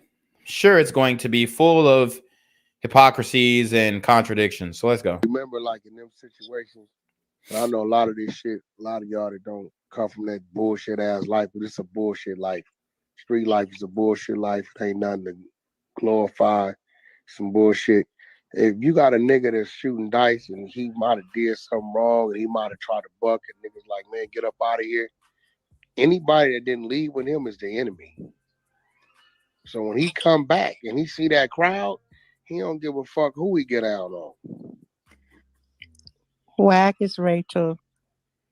Yo, Did what up, anybody read what an eyewitness said? Nah, I didn't read that. I just talked to bro. Rachel, go for it. It said so Quavo was shooting dice and he was getting his pockets broke off bad. So they're reading the text message. Quavo was shooting dice. He got his pockets broke off bad. So dude had an attitude and he tried getting aggressive with the wrong mob ties. Nigga, not gonna drop names. And dude got on his ass. Then somebody they was with jumped up, and that's when everybody bunched up. Then shots just started ringing, but they were coming from somebody Migos was with. But he was shooting wild and hit Takeoff on accident. And the other niggas start shooting back. And I think he got shot again. And like I said yesterday, people are crying about, oh, there was an influx of the N-word being used on Twitter since Elon Musk bought it. But as you can see, this elderly sister, because you know she in her 30s, talking about this nigga got shot. I mean, what are we talking about here? But ultimately, his own niggas killed him because when he got hit the first time, I seen his body just drop. Quavo was plexed up over some small shit. It really wasn't worth it. Takeoff was the coolest, quietest nigga in the room the whole time. See, now that nigga just dry snitch. Yeah, that sound that. Damn. He know what he said in there. That wasn't even dry. That wasn't even dry. Yeah, that wasn't dry at all. That was just that was moist that was wet. That nigga know what he just said. That was paid informant. He might as well just feel me. He tripping. That nigga's a paid informant. You hear what the fuck they're saying? That nigga's an informant. He snitching, bruh. He the police. Just cause he ain't say I ain't dropping no names don't mean he ain't no rat. This is the fucking bullshit. You know, at this point, and me personally, I hope that this horrible crime gets solved and the perpetrator is brought to justice. But at the same time, like, I mean, like, you have to kind of look at this thing and be like, this is still the mentality of the community. TAKEOFF just died, and niggas like, oh, that was some police ass shit. Listen up again. Time. See, now that nigga just dry snitch. Yeah, that sound that. Damn. He know. You heard what Whack 100? That nigga just dry snitched. Wow. Wow, man. No solutions. No solutions. We're gonna be killing each other for the next, I mean, probably for the next couple centuries. This is not slowing down anytime soon. The death of TAKEOFF did nothing to impact the black community. The death of TAKEOFF did nothing to impact the mentality and the culture of the black community. It's only going to make it worse.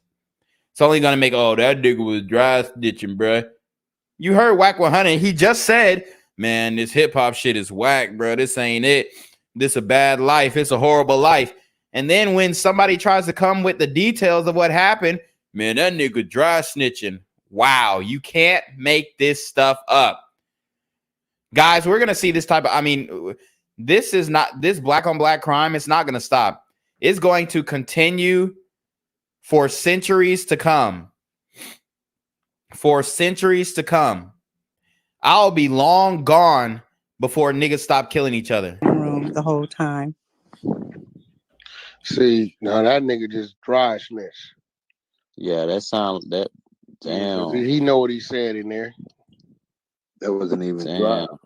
That wasn't even dry. Yeah, that wasn't dry at all.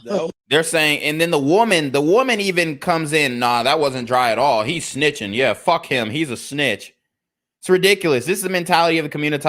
No solutions. That was moist that was wet. That nigga know what he just said. That was paid informant. He might as well just feel me. He tripping. That nigga's a paid informant.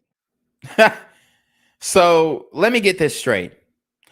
TAKEOFF is killed brutally, shot in the head, in the chest. And you niggas' response when we're trying to collect information and the facts of the case, you niggas' response is, oh, whoever bringing forward information is a paid informant. He a witness. He might as well just went straight to the police. That's like giving a news interview. He trying to start a war. Nah, that nigga ain't get paid for shit. That nigga, I know he's not a paid he didn't even wait to spill the Mikey. beans. He could have waited to say that. No, I know he's not a paid informant for real, Mikey, but that's the level of snitching that one. So is that a motherfucker saying he was right there, just a bystander, like, oh, And this is why it's really hard to feel sorry for these individuals, because we know for a fact if somebody else got killed, TAKEOFF wouldn't say a damn word. And let's keep that a buck. Let's keep that a buck. He already didn't talk much anyway. He already didn't put sentences together very well anyway. So if somebody else would have lost their life that night besides TAKEOFF wouldn't have said shit. He wouldn't have went to the police. He wouldn't have turned whoever the perpetrator was in. He wouldn't have said this person was here, that person was here, that person was here. Because you know why I know that? You know how I know that? Because Quavo isn't doing that. Is Quavo cooperating with the police?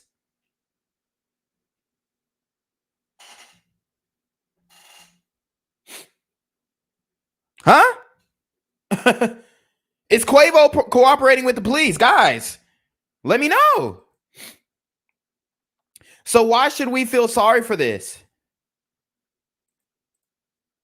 Why should I feel sorry for a man who wouldn't even cooperate with the police if somebody else lost their life? Put a 1 in the chat if you think that Quavo is not cooperating with the police.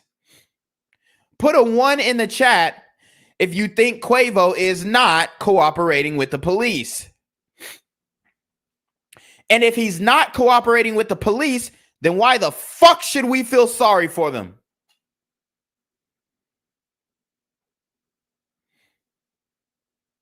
Condolences to the family, condolences to his mother, condolences to the people who loved him. But why should we feel sorry for them? If somebody else died, they would not say a damn word. This is embarrassing. And you really, the nerve of these people to come on Clubhouse and talk about somebody else's dry snitching. Oh, that's crazy. I can't see a motherfucker that was send me that right. And there you have it. That's the consensus of the community. That's where the mindset is when one of us die. That's the mindset when we're shot and killed for no apparent reason at all. And you're supposed to convince me that this wasn't a sacrifice. Oh God. We're going nowhere fast. Another angle of the shooting.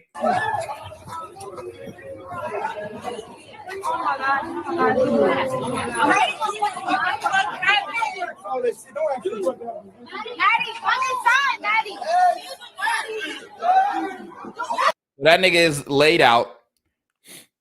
He's laid out by the mob ties niggas. The niggas he checked in with killed him. All right, I couldn't play the whole thing. I can do a freeze frame. This is Takeoff's dead body. Takeoff's dead body, guys. Come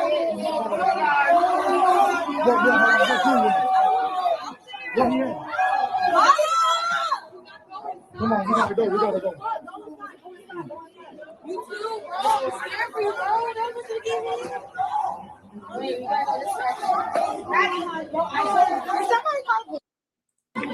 And if you see all the women here are just like watching. But we're empaths. We feel people's pain. Y'all literally watching. You're sitting there watching the dead man's body leak out. Oh my God. You can't make it up, guys. This is the hip hop game. So let me play this. There's another angle of the crime.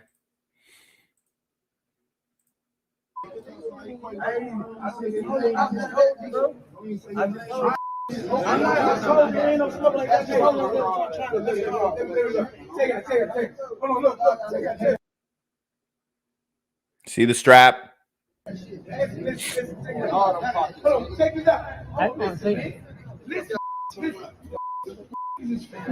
know y'all, they're not gonna be disrespectful like that, but they have to be disrespectful. Just because they won that round, we'll get all that back, though.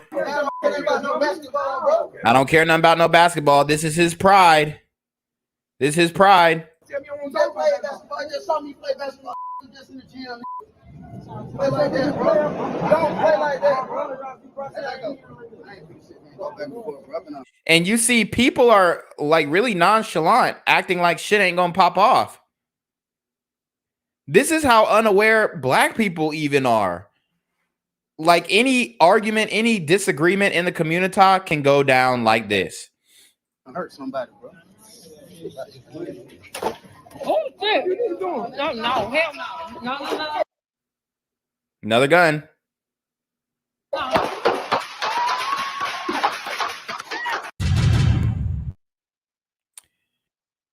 And there you have it. There you have it. All right, so I want to play this video of a lawyer actually explaining what goes on with these record labels after an artist passes away. Seeing that a rapper from Migos died, I just wanted to go ahead and make a video about something I have a unique experience in. So I directed a bunch of rappers, people like Gucci Mane, Snoop Dogg, Lil Yachty, the list goes on and on and on, okay? I learned a lot of things, and I have left the industry largely over my political beliefs, but there is something I want to impart to people to hopefully... He left the industry largely based off of his political beliefs. So he's most likely a conservative. And somebody says, is this guy Juice Crew? Yeah, probably. But it looks like he actually has a conscience and left the music industry right after he was able to enrich himself from it. Make some sort of change happen. So I have a challenge to rappers. And I know some of you still follow me. I know a bunch of the celebrity blogs still follow me from trying to get news from music videos and things like that. So here's the truth. The truth is this. A bunch of young black male rappers keep dying. You know who's not dying? Record executives. That's facts. And I don't expect the record executives to die and get in street feuds because they're not as dumb. Yes, I said it. They're not as dumb as these rappers. So I don't expect the record executives to, be in these street feuds and die, even though what was it? Jacqueline, what was the woman who was killed in Cali? What was her name? The Jacqueline Avant, the famous black music executive's wife, was killed in LA. Even though, the black music executives' wives are being touched, but none of the small hat music executives' family are being touched. So, I mean, was Kanye wrong? Yeah. Let's not get into that. The record executives that push for them to continue to make songs and create a culture that is obsessed with death, drugs, and sex. Facts. And let me tell you something. We know what type of executives they are demographically, which is fine. They're doing their job. They're making money. There's a clip of Lyor Cohen on The Breakfast Club exposing himself. And I want to play that later, and then you guys tell me if it is a sacrifice or not. Okay? But these artists will basically... Let me show you guys this clip. And all of the accountability doesn't go to the music executives for sure. Most of it goes to the artists, in my humble opinion. But these executives definitely profit and benefit off of the death of these rappers. That's why they continue to tell them to promote death, rap, or murder, destruction, drugs, sex, all that. Okay? There's a reason why they do that. Okay? Because people like to see something crash and burn. People like to sit back and watch the aftermath or the mayhem caused by a car accident. And now people like to sit back and watch and even film the dead bodies of dead rappers in the street. So this is very profitable business, very profitable industry. Like I already told you guys about the insurance policies that are put out on these artists. And even some artists have said, and I forget this clip. I don't have this clip on me, but I will show you the Lyor Cohen clip. And, Lyor Cohen, obviously, is one of those individuals that Kanye was talking about. Right? Am I right or am I wrong? Right? Am I right or am I right? Okay. This is what you guys need to understand. Okay. And if you guys don't believe me, I mean, we'll get into it. We'll get into it. We'll get into it. Period. The industry is obsessed with it, but those record executives, they're not dying because they don't push this culture on their own people. Facts. But they're encouraging you to push it on yours, and they're paying you handsomely to do it. Facts. He is snapping. And what I was going to say is some of these music executives, an artist will bring them a positive song and whatnot, and they'll say, oh, I don't want to hear this shit. Bring me back some real nigga shit. And I'm not saying they say, oh, bring me back some real nigga shit in that language, but most of the time they say, oh, no, that's not a hit. Bring me back some death and destruction. Bring me back something about spinning the block.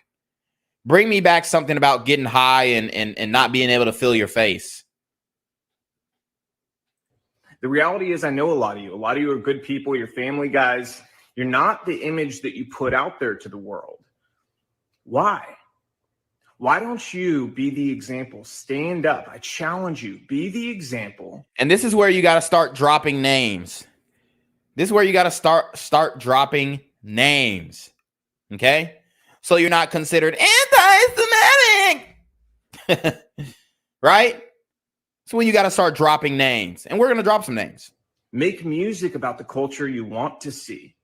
Don't just get online today and talk about how, you know, whenever a rapper makes it, his own people take him down. Don't just make those videos. Don't be sad. Don't rest in peace. None of that stuff.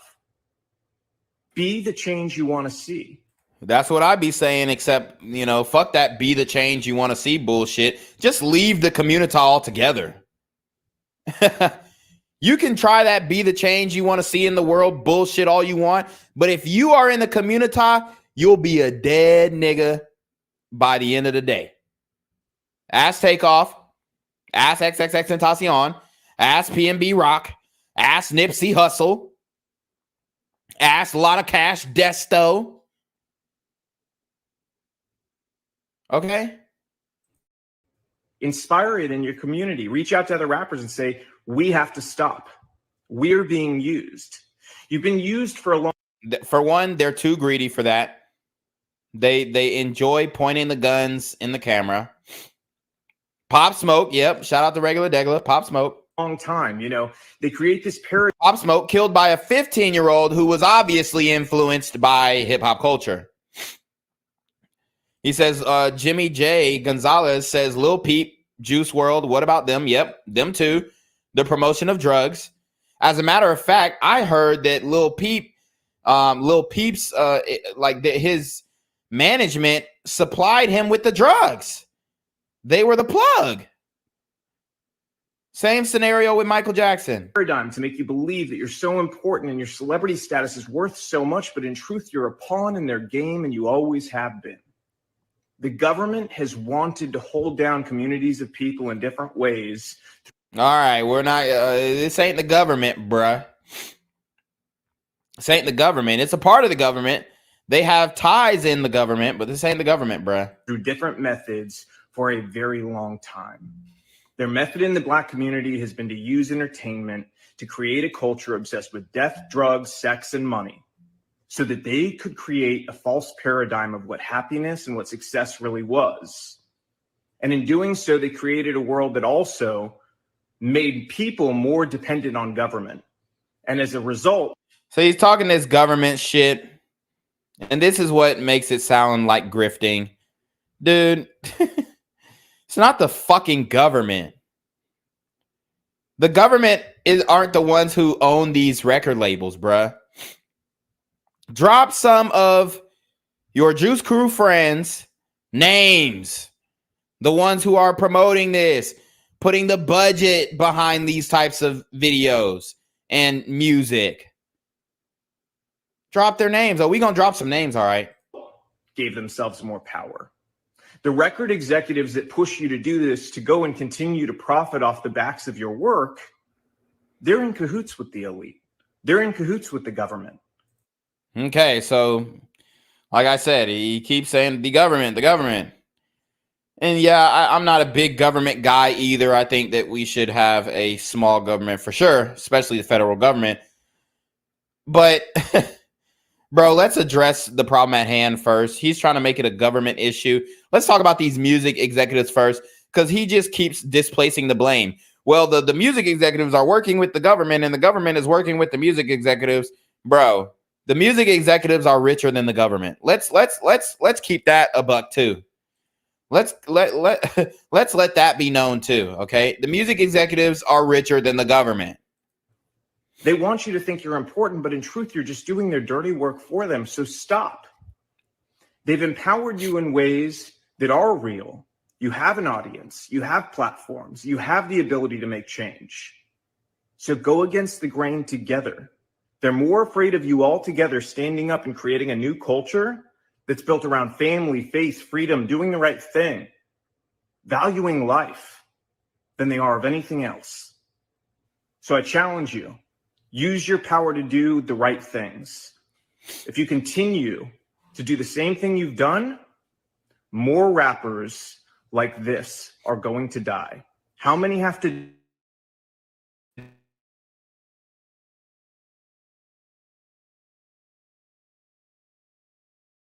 videos? They don't tell you that, do they? Do they tell you that they pay us more to do your videos? Because they know it's more dangerous. They do it because they know it's more difficult, and they do it because, frankly, there's a lot of money laundering involved. Those labels wash a bunch of money through. We don't do it, but we... You hear what he said? Oh, we don't do it. The labels wash a bunch of drug money through, but we don't do it. We don't do it, but the labels... okay. So you never participated in this, dude. All of you guys are complicit. Let me tell you something else. There's a reason the record labels pay us more to do rap videos. They don't tell you that, do they? Do they? I mean, look, and then look at his background. He's supposedly exposing the music industry, but he has a revolver, a picture of a revolver in the background. This is symbolism. I mean, if we really want to break down this symbolism, look at these. It looks like the twin. I mean, I don't know. It's a lot going on here, guys. It's a lot going on here. I don't want to say too much. They don't tell you that, do they? Do they tell you that they pay us more to do your videos? Because they do. They do it because they know it's more dangerous. They do it because they know it's more difficult. I mean, and I feel you, Regular Degla. He says he's pro 2A. Look, I get being pro 2A, but I mean, could you have picked another place to film this video? Maybe outside on the patio. He looks like he got vaulted ceilings, a big ass house. He could have gone to any other room and filmed this video. Why have a picture of a weapon in the video? Difficult, and they do it because, frankly, there's a lot of money laundering involved. Those labels wash a bunch of money through. We don't do it, but we know we don't do it, but the labels do it, and I'm telling on them because we're innocent. Okay. Labels are doing it 100%. Okay, they're then taking the money off the top end, and you see on your royalty check, oh, they spent $150,000 on this video. Did they? Because we didn't see $150,000. Okay, and to who? Their friend's company? A lot of times that's the case. Same thing with insurance companies. They charge us more to insure your videos. Uh-oh. Talking about the insurance. And it's because they know the culture that's been created. Yep. They know that the only possibility of a music video being shot up is on a rap video. Yep. And that's the truth. So change the culture. You have the power. Your people deserve it. Hey guys. What does he mean by your people deserve it? What does he mean by that? What do you mean by that?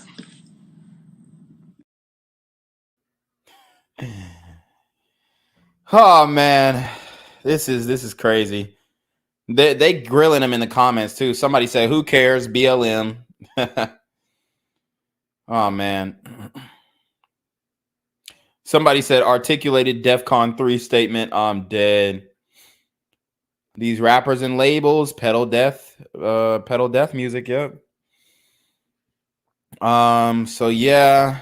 Okay, let's get into the name dropping. Let's talk about Leor Cohen. Let's see what he thinks about the carnage that's going on in the black community. Does he care or does he not care? Find out on the next episode of BGZM News 17. Yeah, very, very sad. You know, I think the opioid problem, the syrup problem, is the biggest problem that I've ever seen and I've ever faced. And been a. So he's talking about drugs specifically, scissorup. Scissorup is what he called it. Part of, and I can't fuck with it.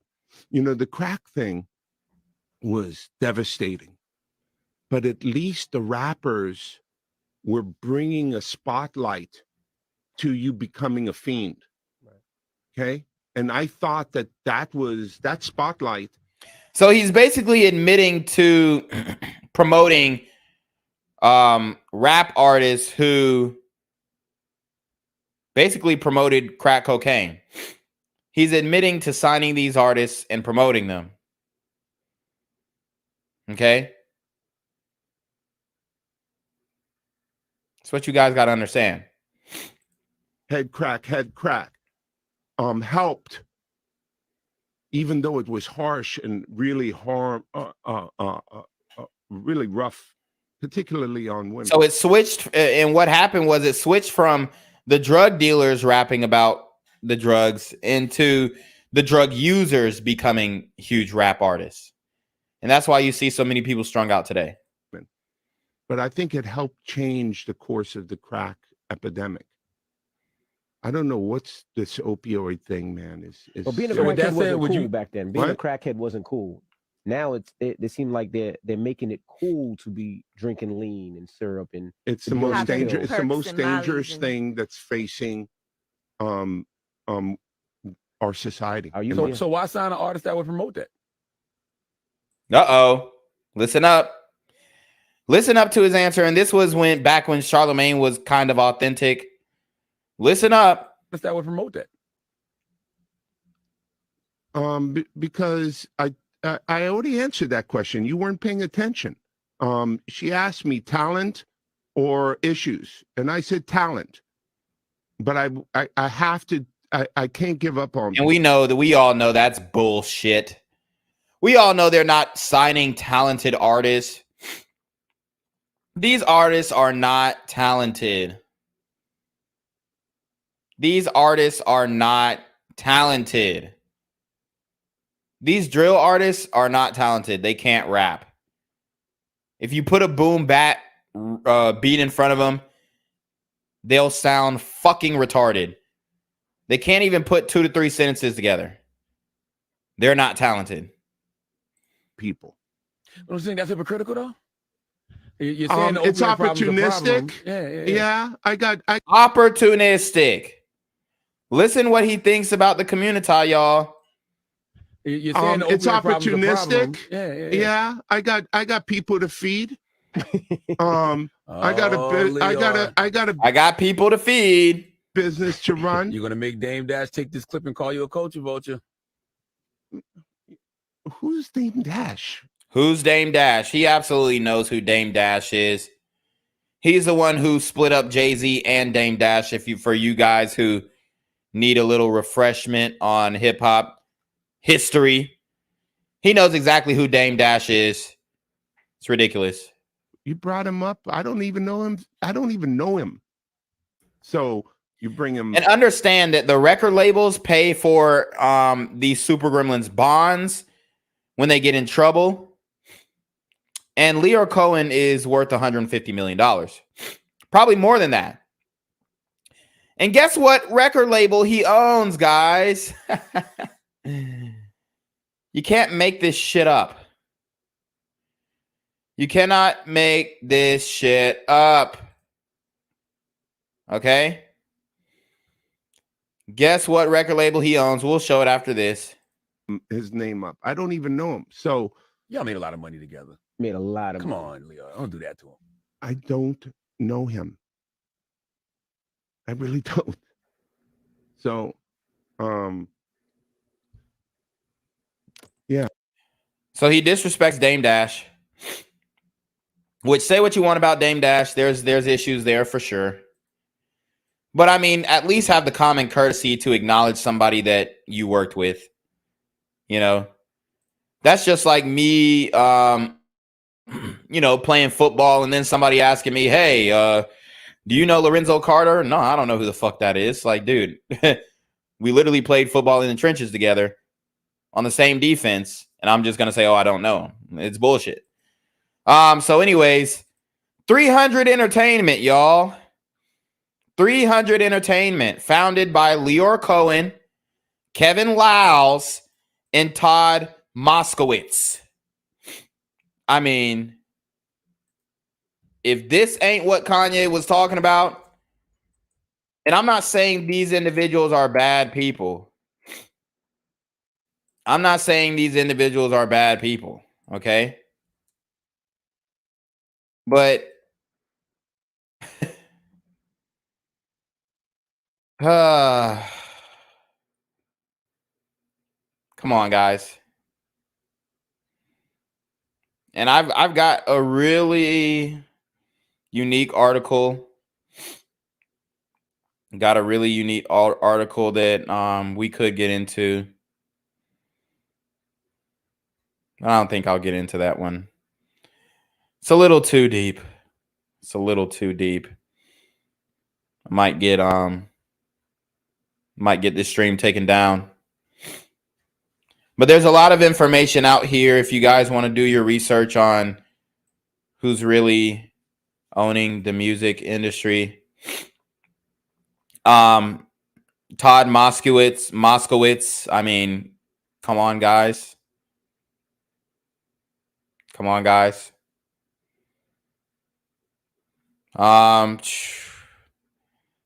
This one goes deep. We might be able to, ooh, Lord, have mercy. We might have to name drop. We might end up name dropping. Woo! This goes deep. So I already showed you this. Obviously, you know, shout out to the small hat community, respectfully, but I mean, this is your proof right here.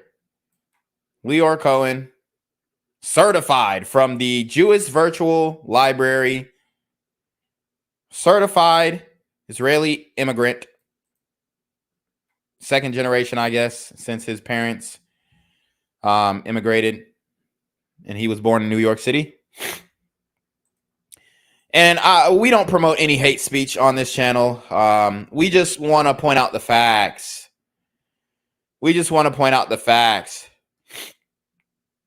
So, like I said, it's not just the small hats. I do want to let that be known. So, I mean, we're going to get into this article. Now.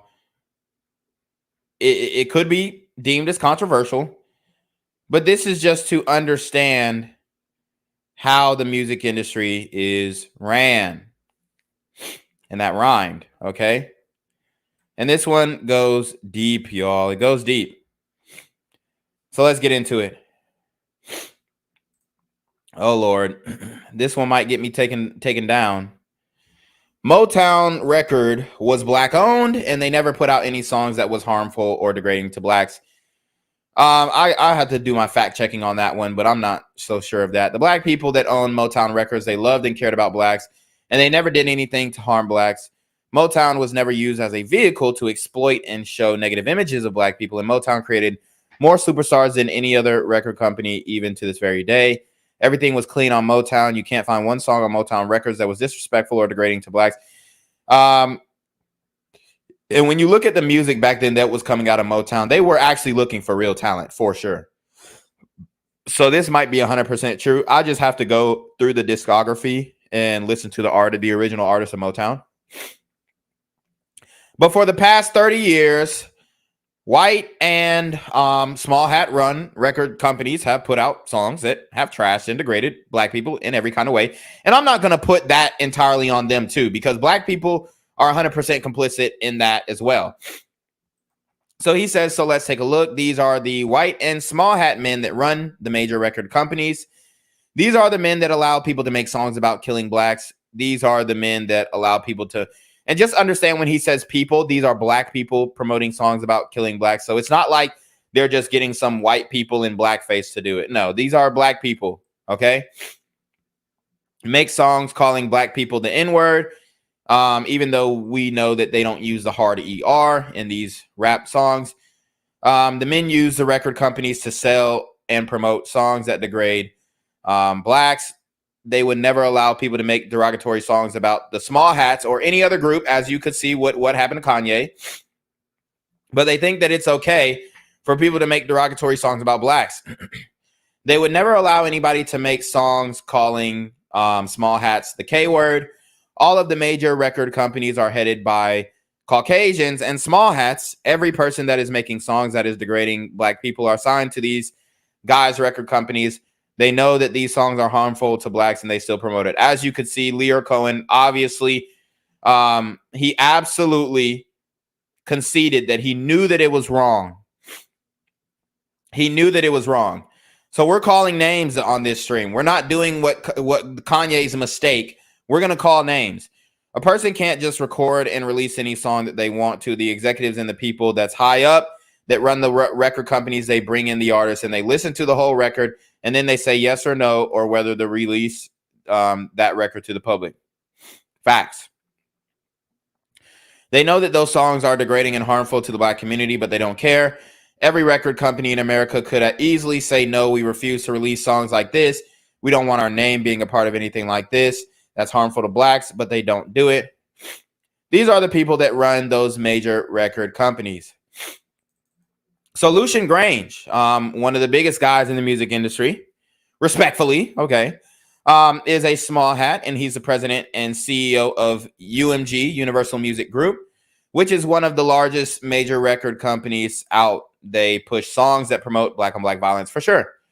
These are the owners of Universal Music Group. They have made billions of dollars off of the degradation of black people in songs. Billionaire Vincent Bolloré is the majority owner of UMG. Bill Ackman is a small hat, and he's also one of the owners of UMG. He's also a billionaire. Would it be? Sony Music is another record label that has put a lot of negative songs out about blacks. Rob Stringer is a small hat, and he's the chairman and CEO of Sony Music and Columbia Records. Respectfully. Doug Morris is a small hat, and he was the former president and CEO of Sony. Kevin Kelleher is a small hat, and he's the chief operating office at Sony Music. I mean, the list goes on and on, guys. Warner Music Group has played a major role in degradation of black people in songs. Stephen F. Cooper is the president and CEO of Warner Music. Lynn Blavatnik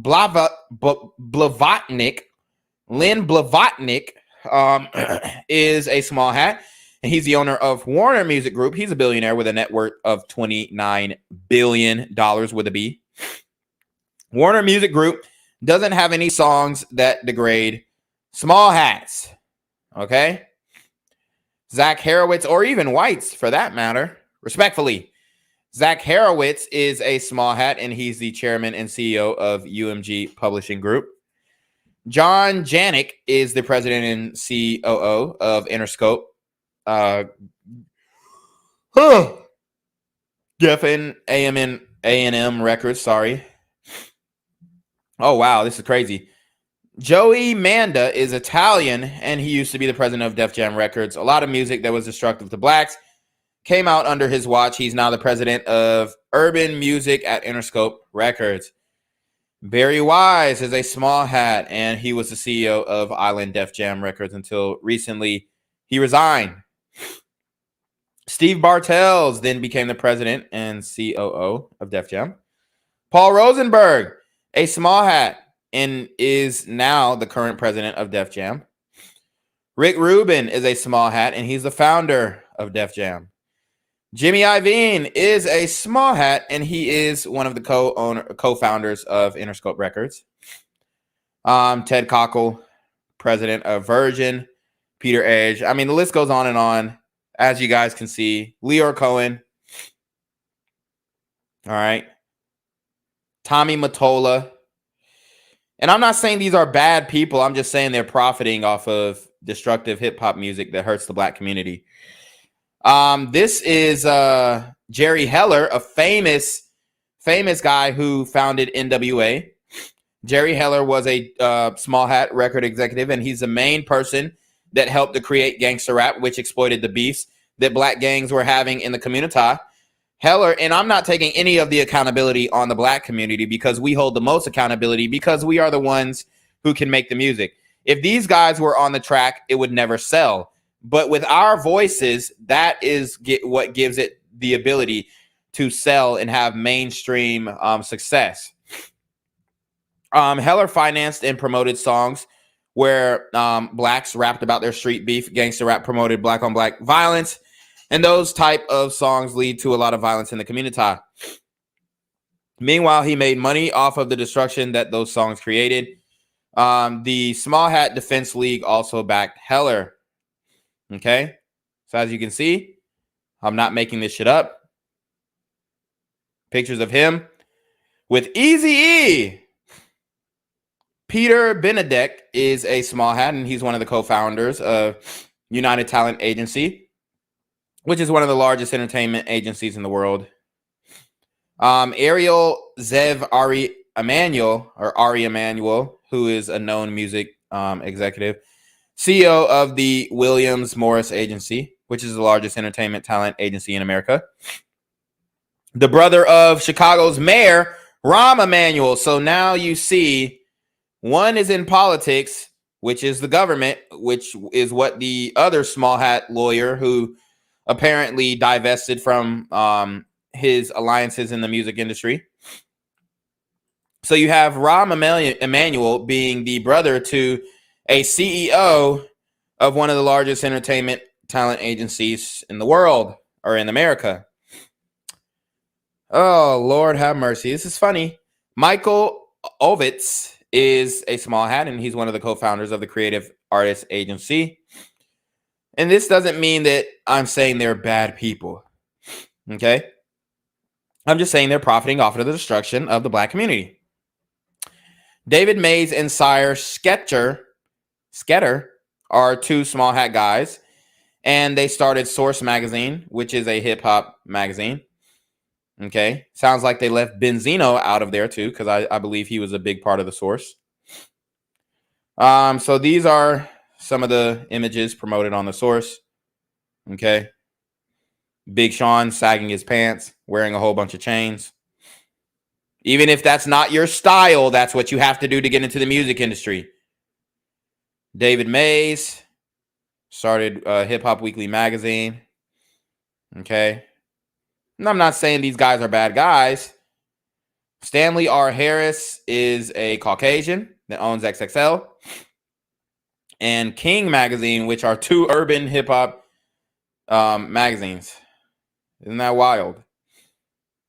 So as you can see, the depiction of black women being whores on the front of magazines. If you're black, I just felt that you needed to see the people that's behind your destruction. And I'm not going to, like I said, the accountability lies on us ultimately at the end of the day. So I'm not going to say these people, these individuals are behind our destruction. What I will say, though, is that they profit off of the destruction of our community. Okay? So videos of Dame Dash speaking on the why Rockefeller ended. We could play that real quick. What I'm going to do, Vlad is really particular about his shit, so I'm going to have to block out the screen for this one. But let's listen.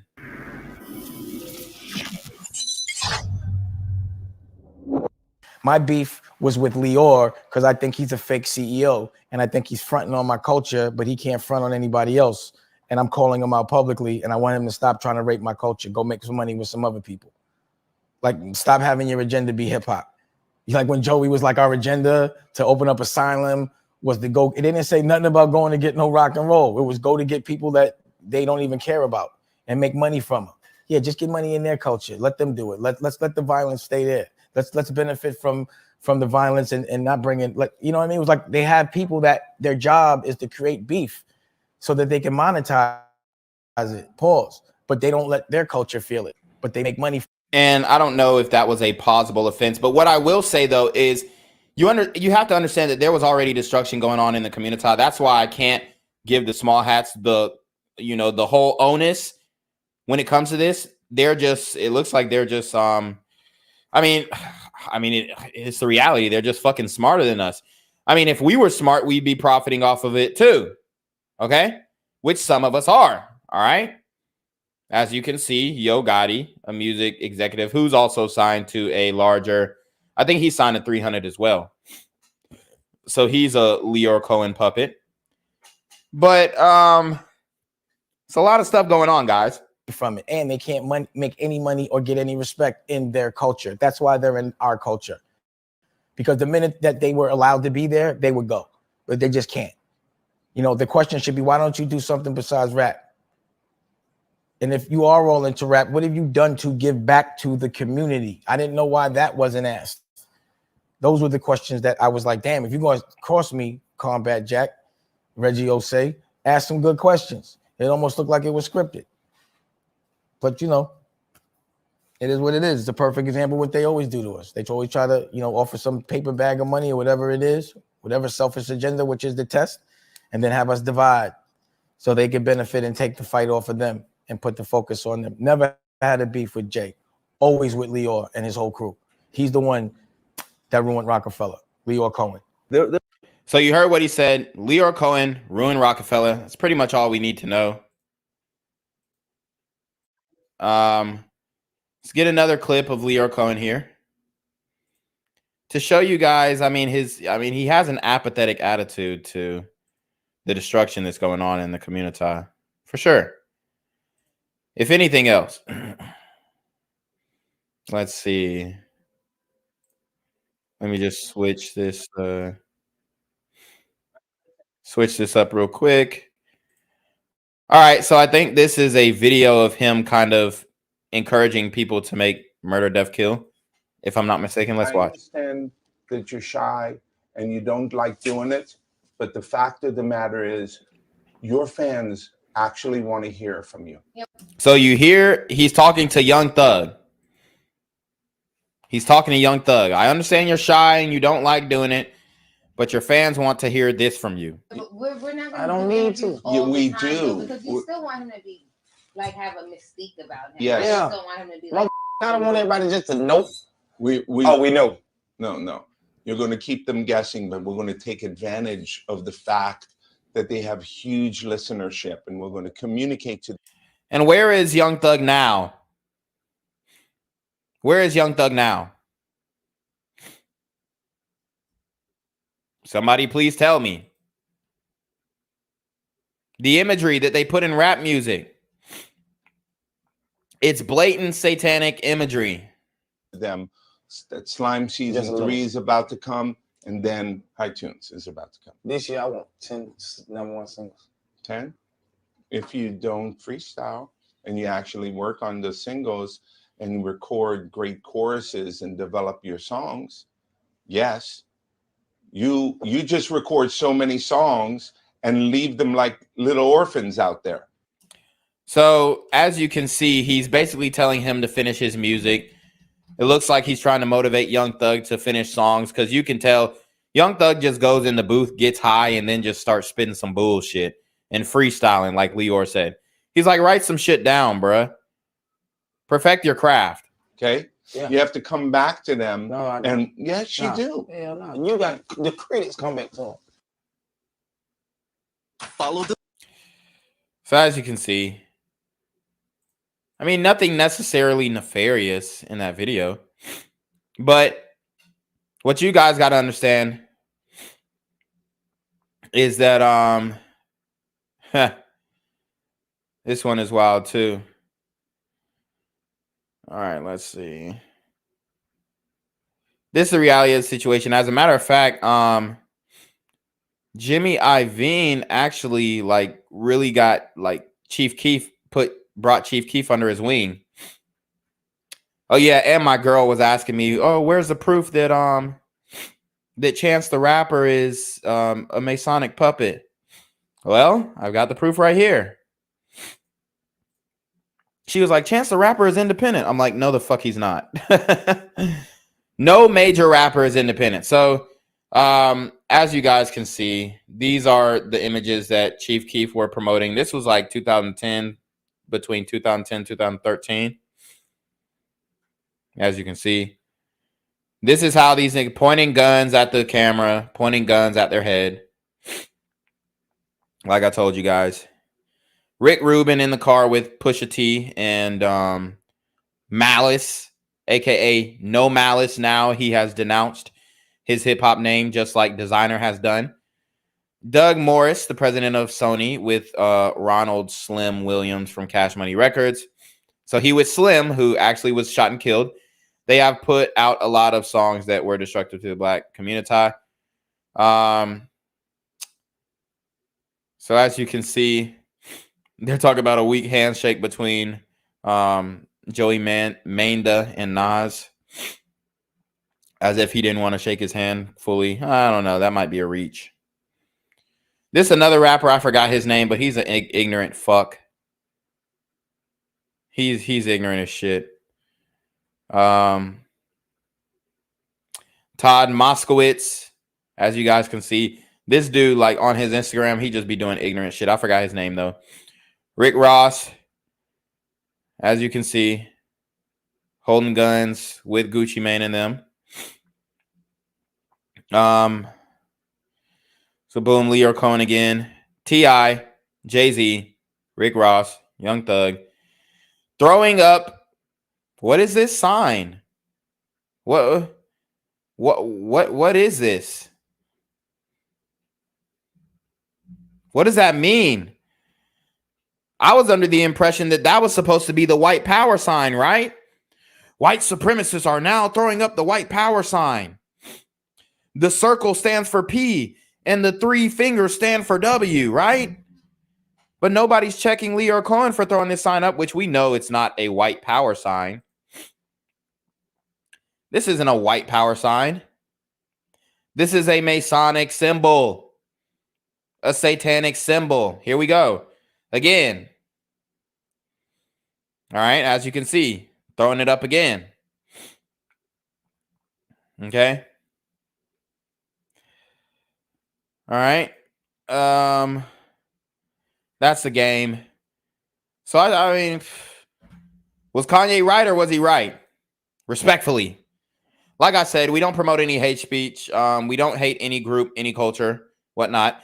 I'm just showing you who runs the music industry so you guys can understand who's profiting cui bono off of the death of individuals like TAKEOFF, who was indeed signed to 300 record label, which is Moskowitz and Leo Cohen's label, right? And Kevin Lyles too. He's a black man. He's in cahoots. But they need one guy from the culture, right? And Kevin Lyles was the same guy who tried to testify for Young Thug. Let's go back to that bullshit. Let's go back to this bullshit when Kevin Lyles tried to drop a statement testifying for Young Thug. Boo hoo hoo. You can't make this shit up. You can't make this shit up.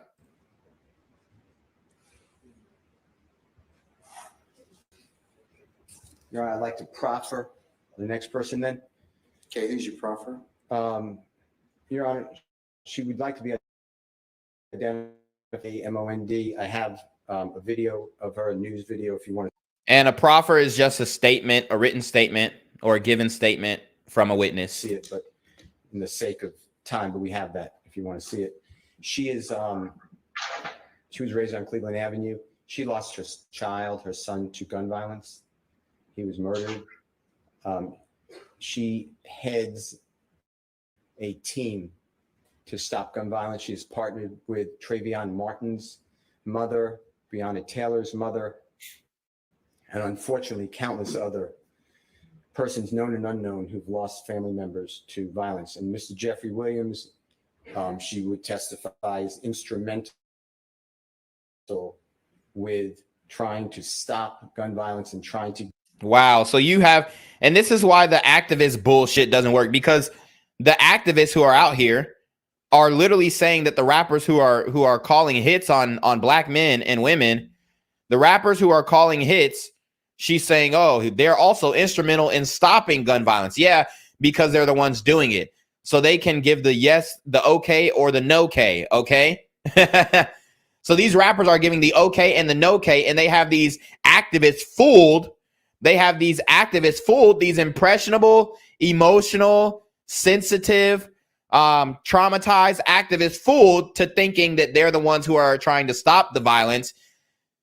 But in all actuality, they're perpetuating the violence, not only through entertainment, but through real life beef that they have with other gang members in the city of Atlanta. Get people not to think that this is a video game and shooting is okay, and that everybody needs to speak about their controversies and their disputes and put down the gun. And I don't know if you guys can see Young Thug in the projector screen, but he doesn't give a fuck. He's over here rolling his neck and trying to get comfortable, leaning back. He's not sitting up straight. His shoulders aren't up. He's not sitting up like he has some damn purpose. He's slouched over like he's in third period and he's tired of the fucking math teacher. It's bullshit. And put down the guns, and she wanted that to be known, and there is a video if you want to see it, but otherwise that is my proffer. I'll accept your proffer. That's fine, sir. Guys, the PayPal is in the description box below. PayPal, Cash App in the description box below. You can click on the link, guys. Send that PayPal to blackgenzmindset@gmail.com. Cash App to Autumn Saints Entertainment, or ENT rather. Let's get it. Next is he's a witness here, Mr. Kevin Lyles, which is Liles, and he has known Mr. Williams since Mr. Williams has been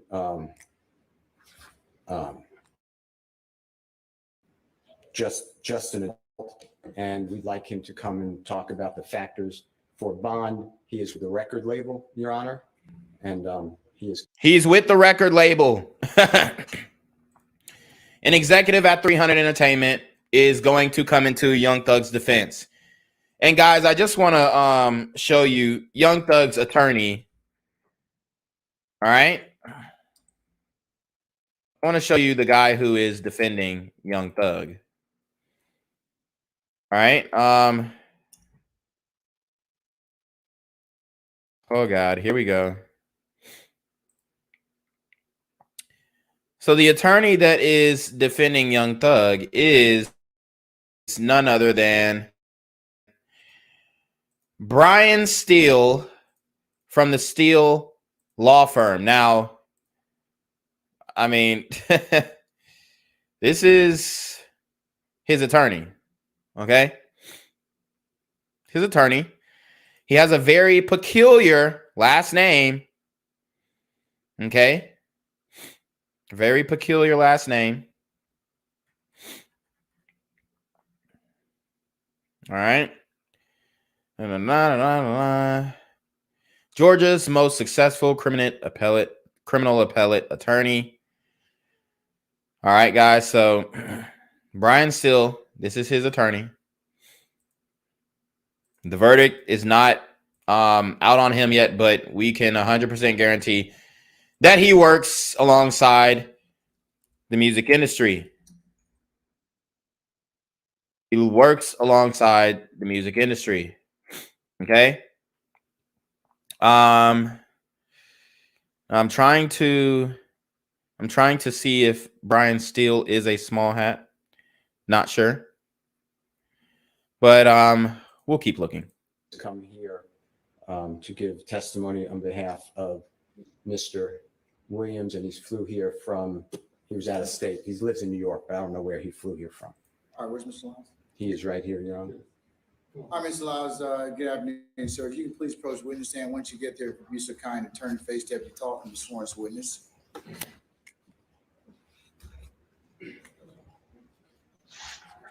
Before you sit down, hold on.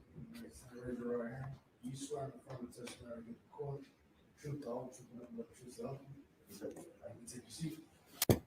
State and spell your first and last name. Kevin Lyles. All right, guys. So my question is, he's taking the stand. Is he a snitch? Shout out to my guy who just dropped a $20 PayPal, Rudy Bishop. Shout out to Rudy. KEBINLILES. Good afternoon, sir. How you doing, Mr. Steele? I'll let you know. Can you do me a favor and give this honorable court, educate this honorable court on who you are, your background? The court may not be familiar. Your Honor, I'm a 54-year-old father of four. I'm kind of emotional because how good this guy is. I have. So he's saying Young Thug is a good guy. Morgan State University. I built a stadium in my old school. I have a street named after me. I have all kind of honorary doctorates. I employed probably 5,000 people. I was the president and CEO of Def Jam. I've been in this music called. What the fuck? Why is he listing off his accomplishments? It sounds like a lot of people are trying to benefit off of the community's misfortune. Hip hop for 38 years. And for the life of me, I don't understand why I have to testify the good that hip hop has done around the world. I know he didn't just say that with a straight face. I have to testify on the good that hip hop has done around the world.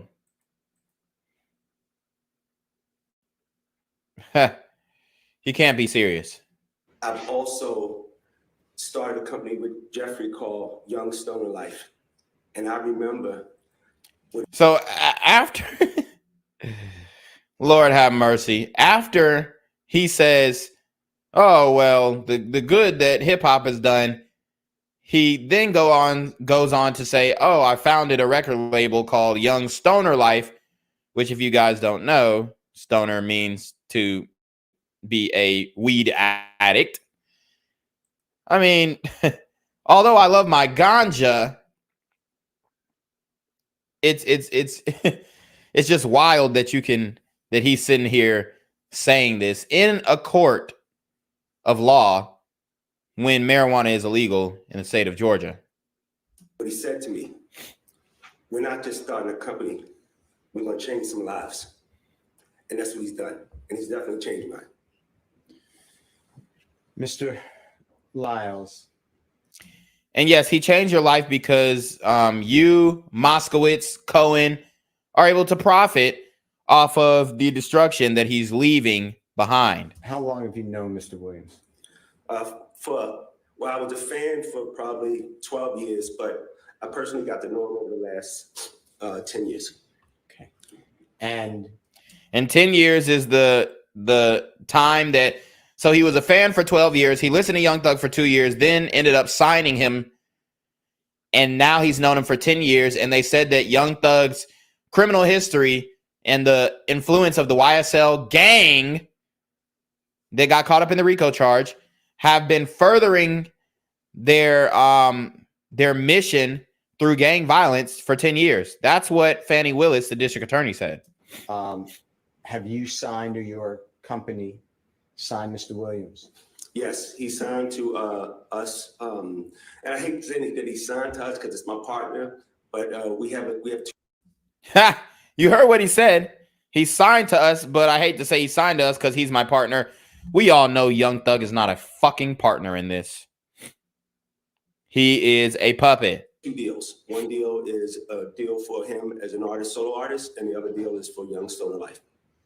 And I know this is personal, but financially, there's been testimony that if this trial, and I'm not saying the court would allow it, but if it doesn't take place for a year, there'd be over $1 million in expenses just for 24-hour security of police officers to ensure, off-duty police officers' second jobs to ensure Mr. Williams does not flee, does not get types of weapons, does not intimidate a witness, is not a danger to community or property in the community. Can he afford, from your personal knowledge and how much money he earns, can he afford that type of undertaking? Jeffrey can afford it, and I can afford it, so it will be paid for. And you are willing to back him as well? I'm willing to back him personally and professionally. Okay. please explain, if you can, and discuss fully how your life intersected with Mr. Williams' life. My job is to seek out talented people.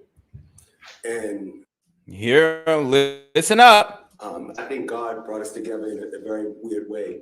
But and you know, and he's not talking about our God, Jehovah, the Most High. He's not talking about our God. He's talking about the sixth God.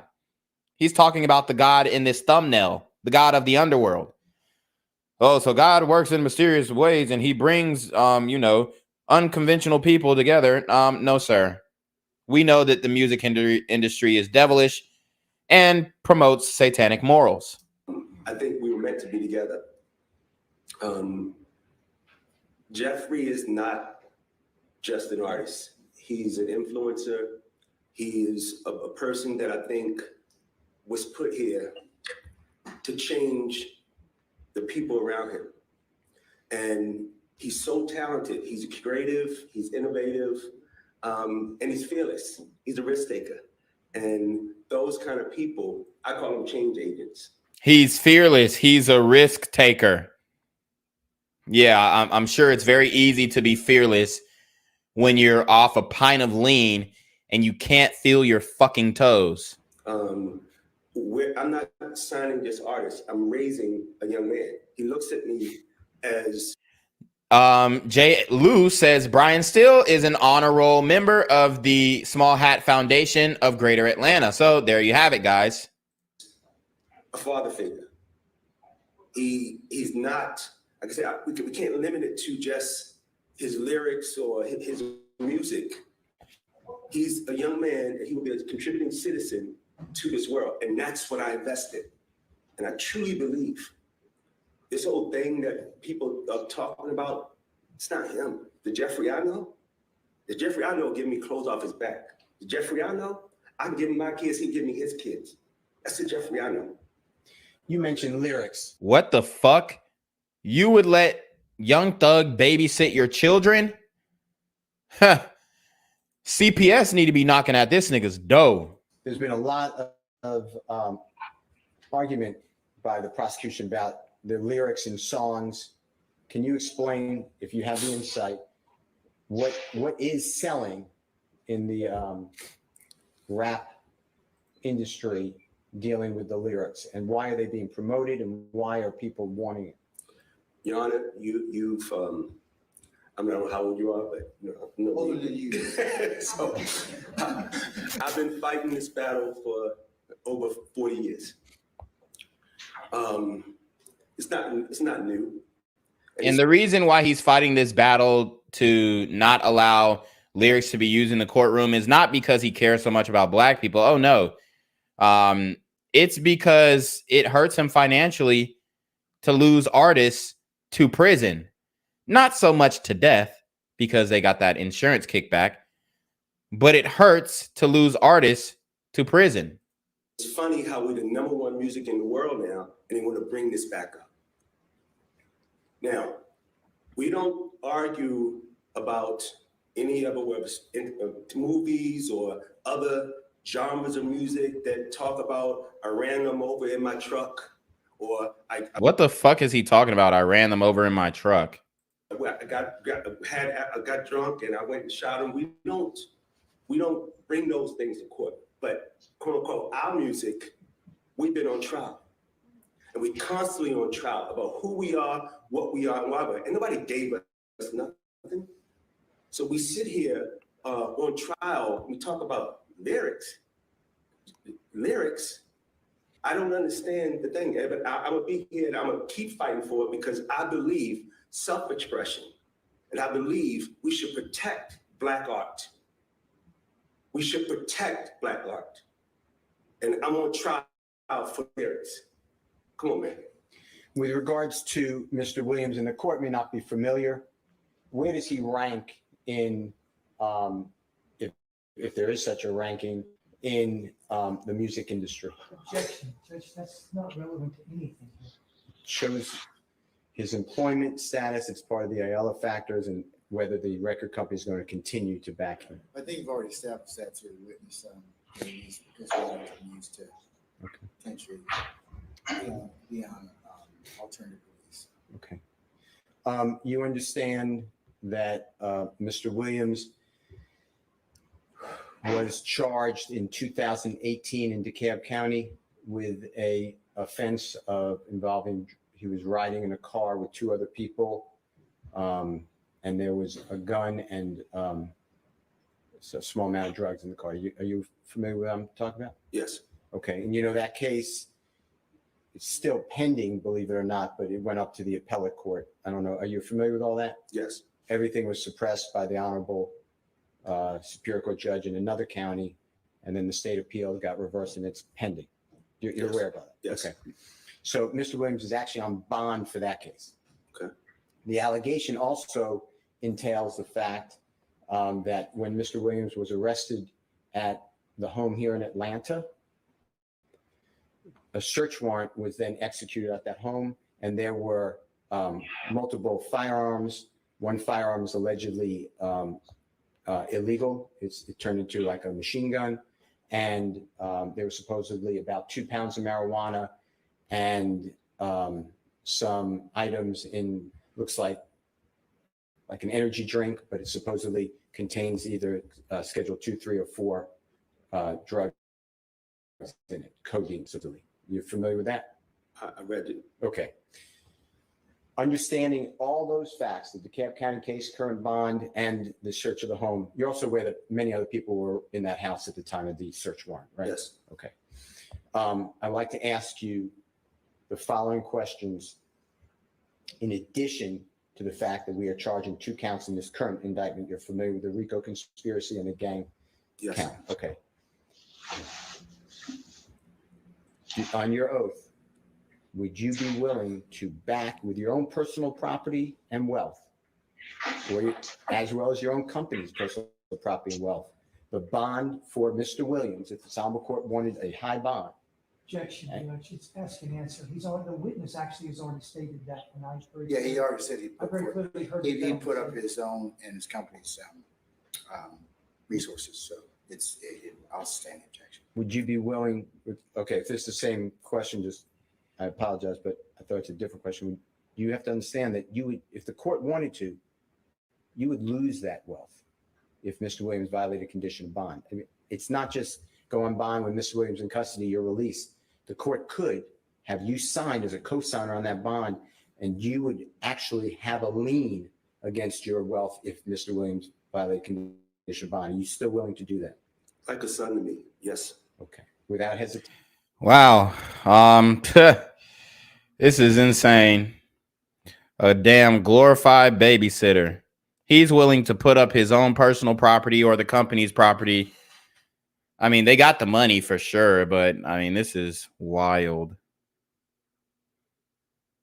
It's wild, bro. Without hesitation. All right. Do you believe that if granted bond on your oath, Mr. Williams would intimidate any witness? Nah. Obstruct the administration of justice? No. Be a danger to the community or property in the community? Not at all. And a risk to commit a crime while out on bond? No, not at all. He has too much respect for me and too much respect for the company that we're building and too many people that depend on him. It's not about Jeffrey. It's why it's about the family. It's about the community. You know, That's bullshit, because he wouldn't have did all the other shit that he was doing if he had respect for you guys in that way. Understands he's inspiring the world right now. There's a kid that he changes their life every day. I really believe that. For the better? For the better. I have one last question for you.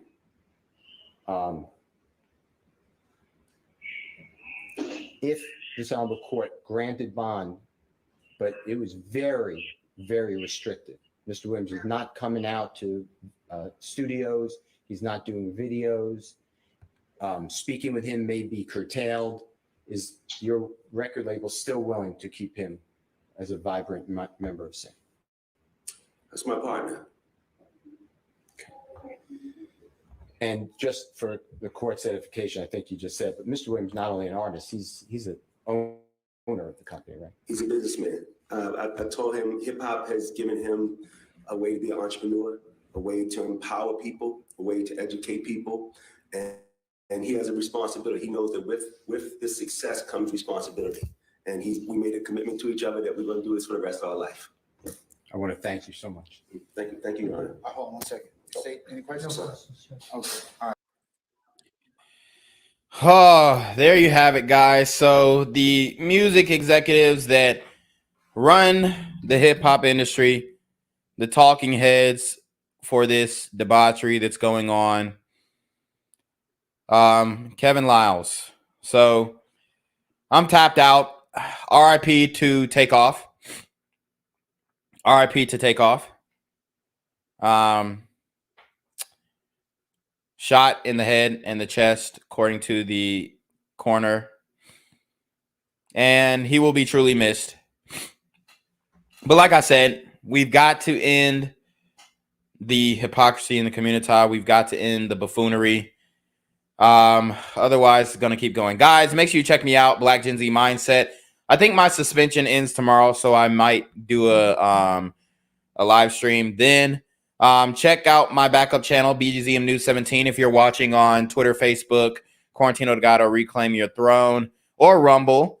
Go to the Rumble, guys. Link in the description box below. The Discord as well. Link in the description box below. Cop the merch. Cop the merch. We've got T-shirts. We've got neck gaiters. Much more. Male and female sizes. So let's work, guys. Let's get the message out there. Let's continue to hold these super gremlins accountable, because you already know these super rapping gremlins are on demon time. You already know what it is. Black Gen Z Mindset, aka BGZM News 17, aka Jinquavius Jackson. We're gonna send it to Jinquavius Jackson to take us away.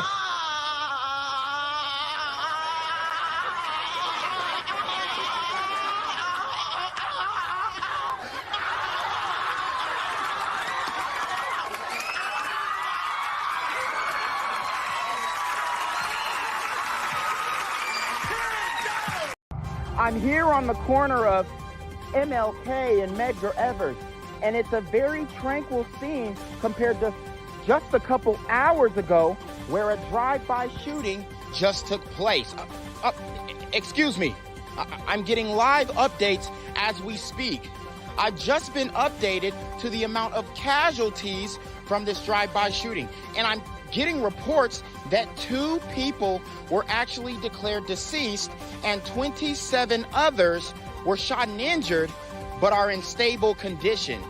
And although we must pray for the families of the fallen, we must also praise God for the aim of the super gremlin. If you want to know more about the victims of this crime, make sure you add BGZM News 17 on Patreon at www.patreon.com/BlackGenZMindset. Also, don't forget to like the video, share the video, subscribe to the YouTube channel, and comment on the video to continue the discussion on how we can find solutions to all this gun violence in the streets. For more hard-hitting news coverage from the community, by the community, I'm Jinquavius Jackson, here live, reporting from Atlanta, Georgia, BGZM News 17. And cut. All right, dogs. Let's get the out of here before these niggas come back. Whoa. Yo! Ain't that nigga J? Nah, that ain't me. That ain't me. He just went live. That ain't with me. Funky ass That's that nigga. That's not me. Hey, get that nigga. Jinquavius Jackson, here live, reporting from Atlanta, Georgia. Pray for me. Oh, look at Daddy. He's not my dad, Mom. Really, Ava? He's not. My dad's in jail and I miss him. Gang violence and other kind of violence. Get away! I could be at work, at school, in my car, and I can still get shot by the police. I can get shot anywhere. So it is what it is.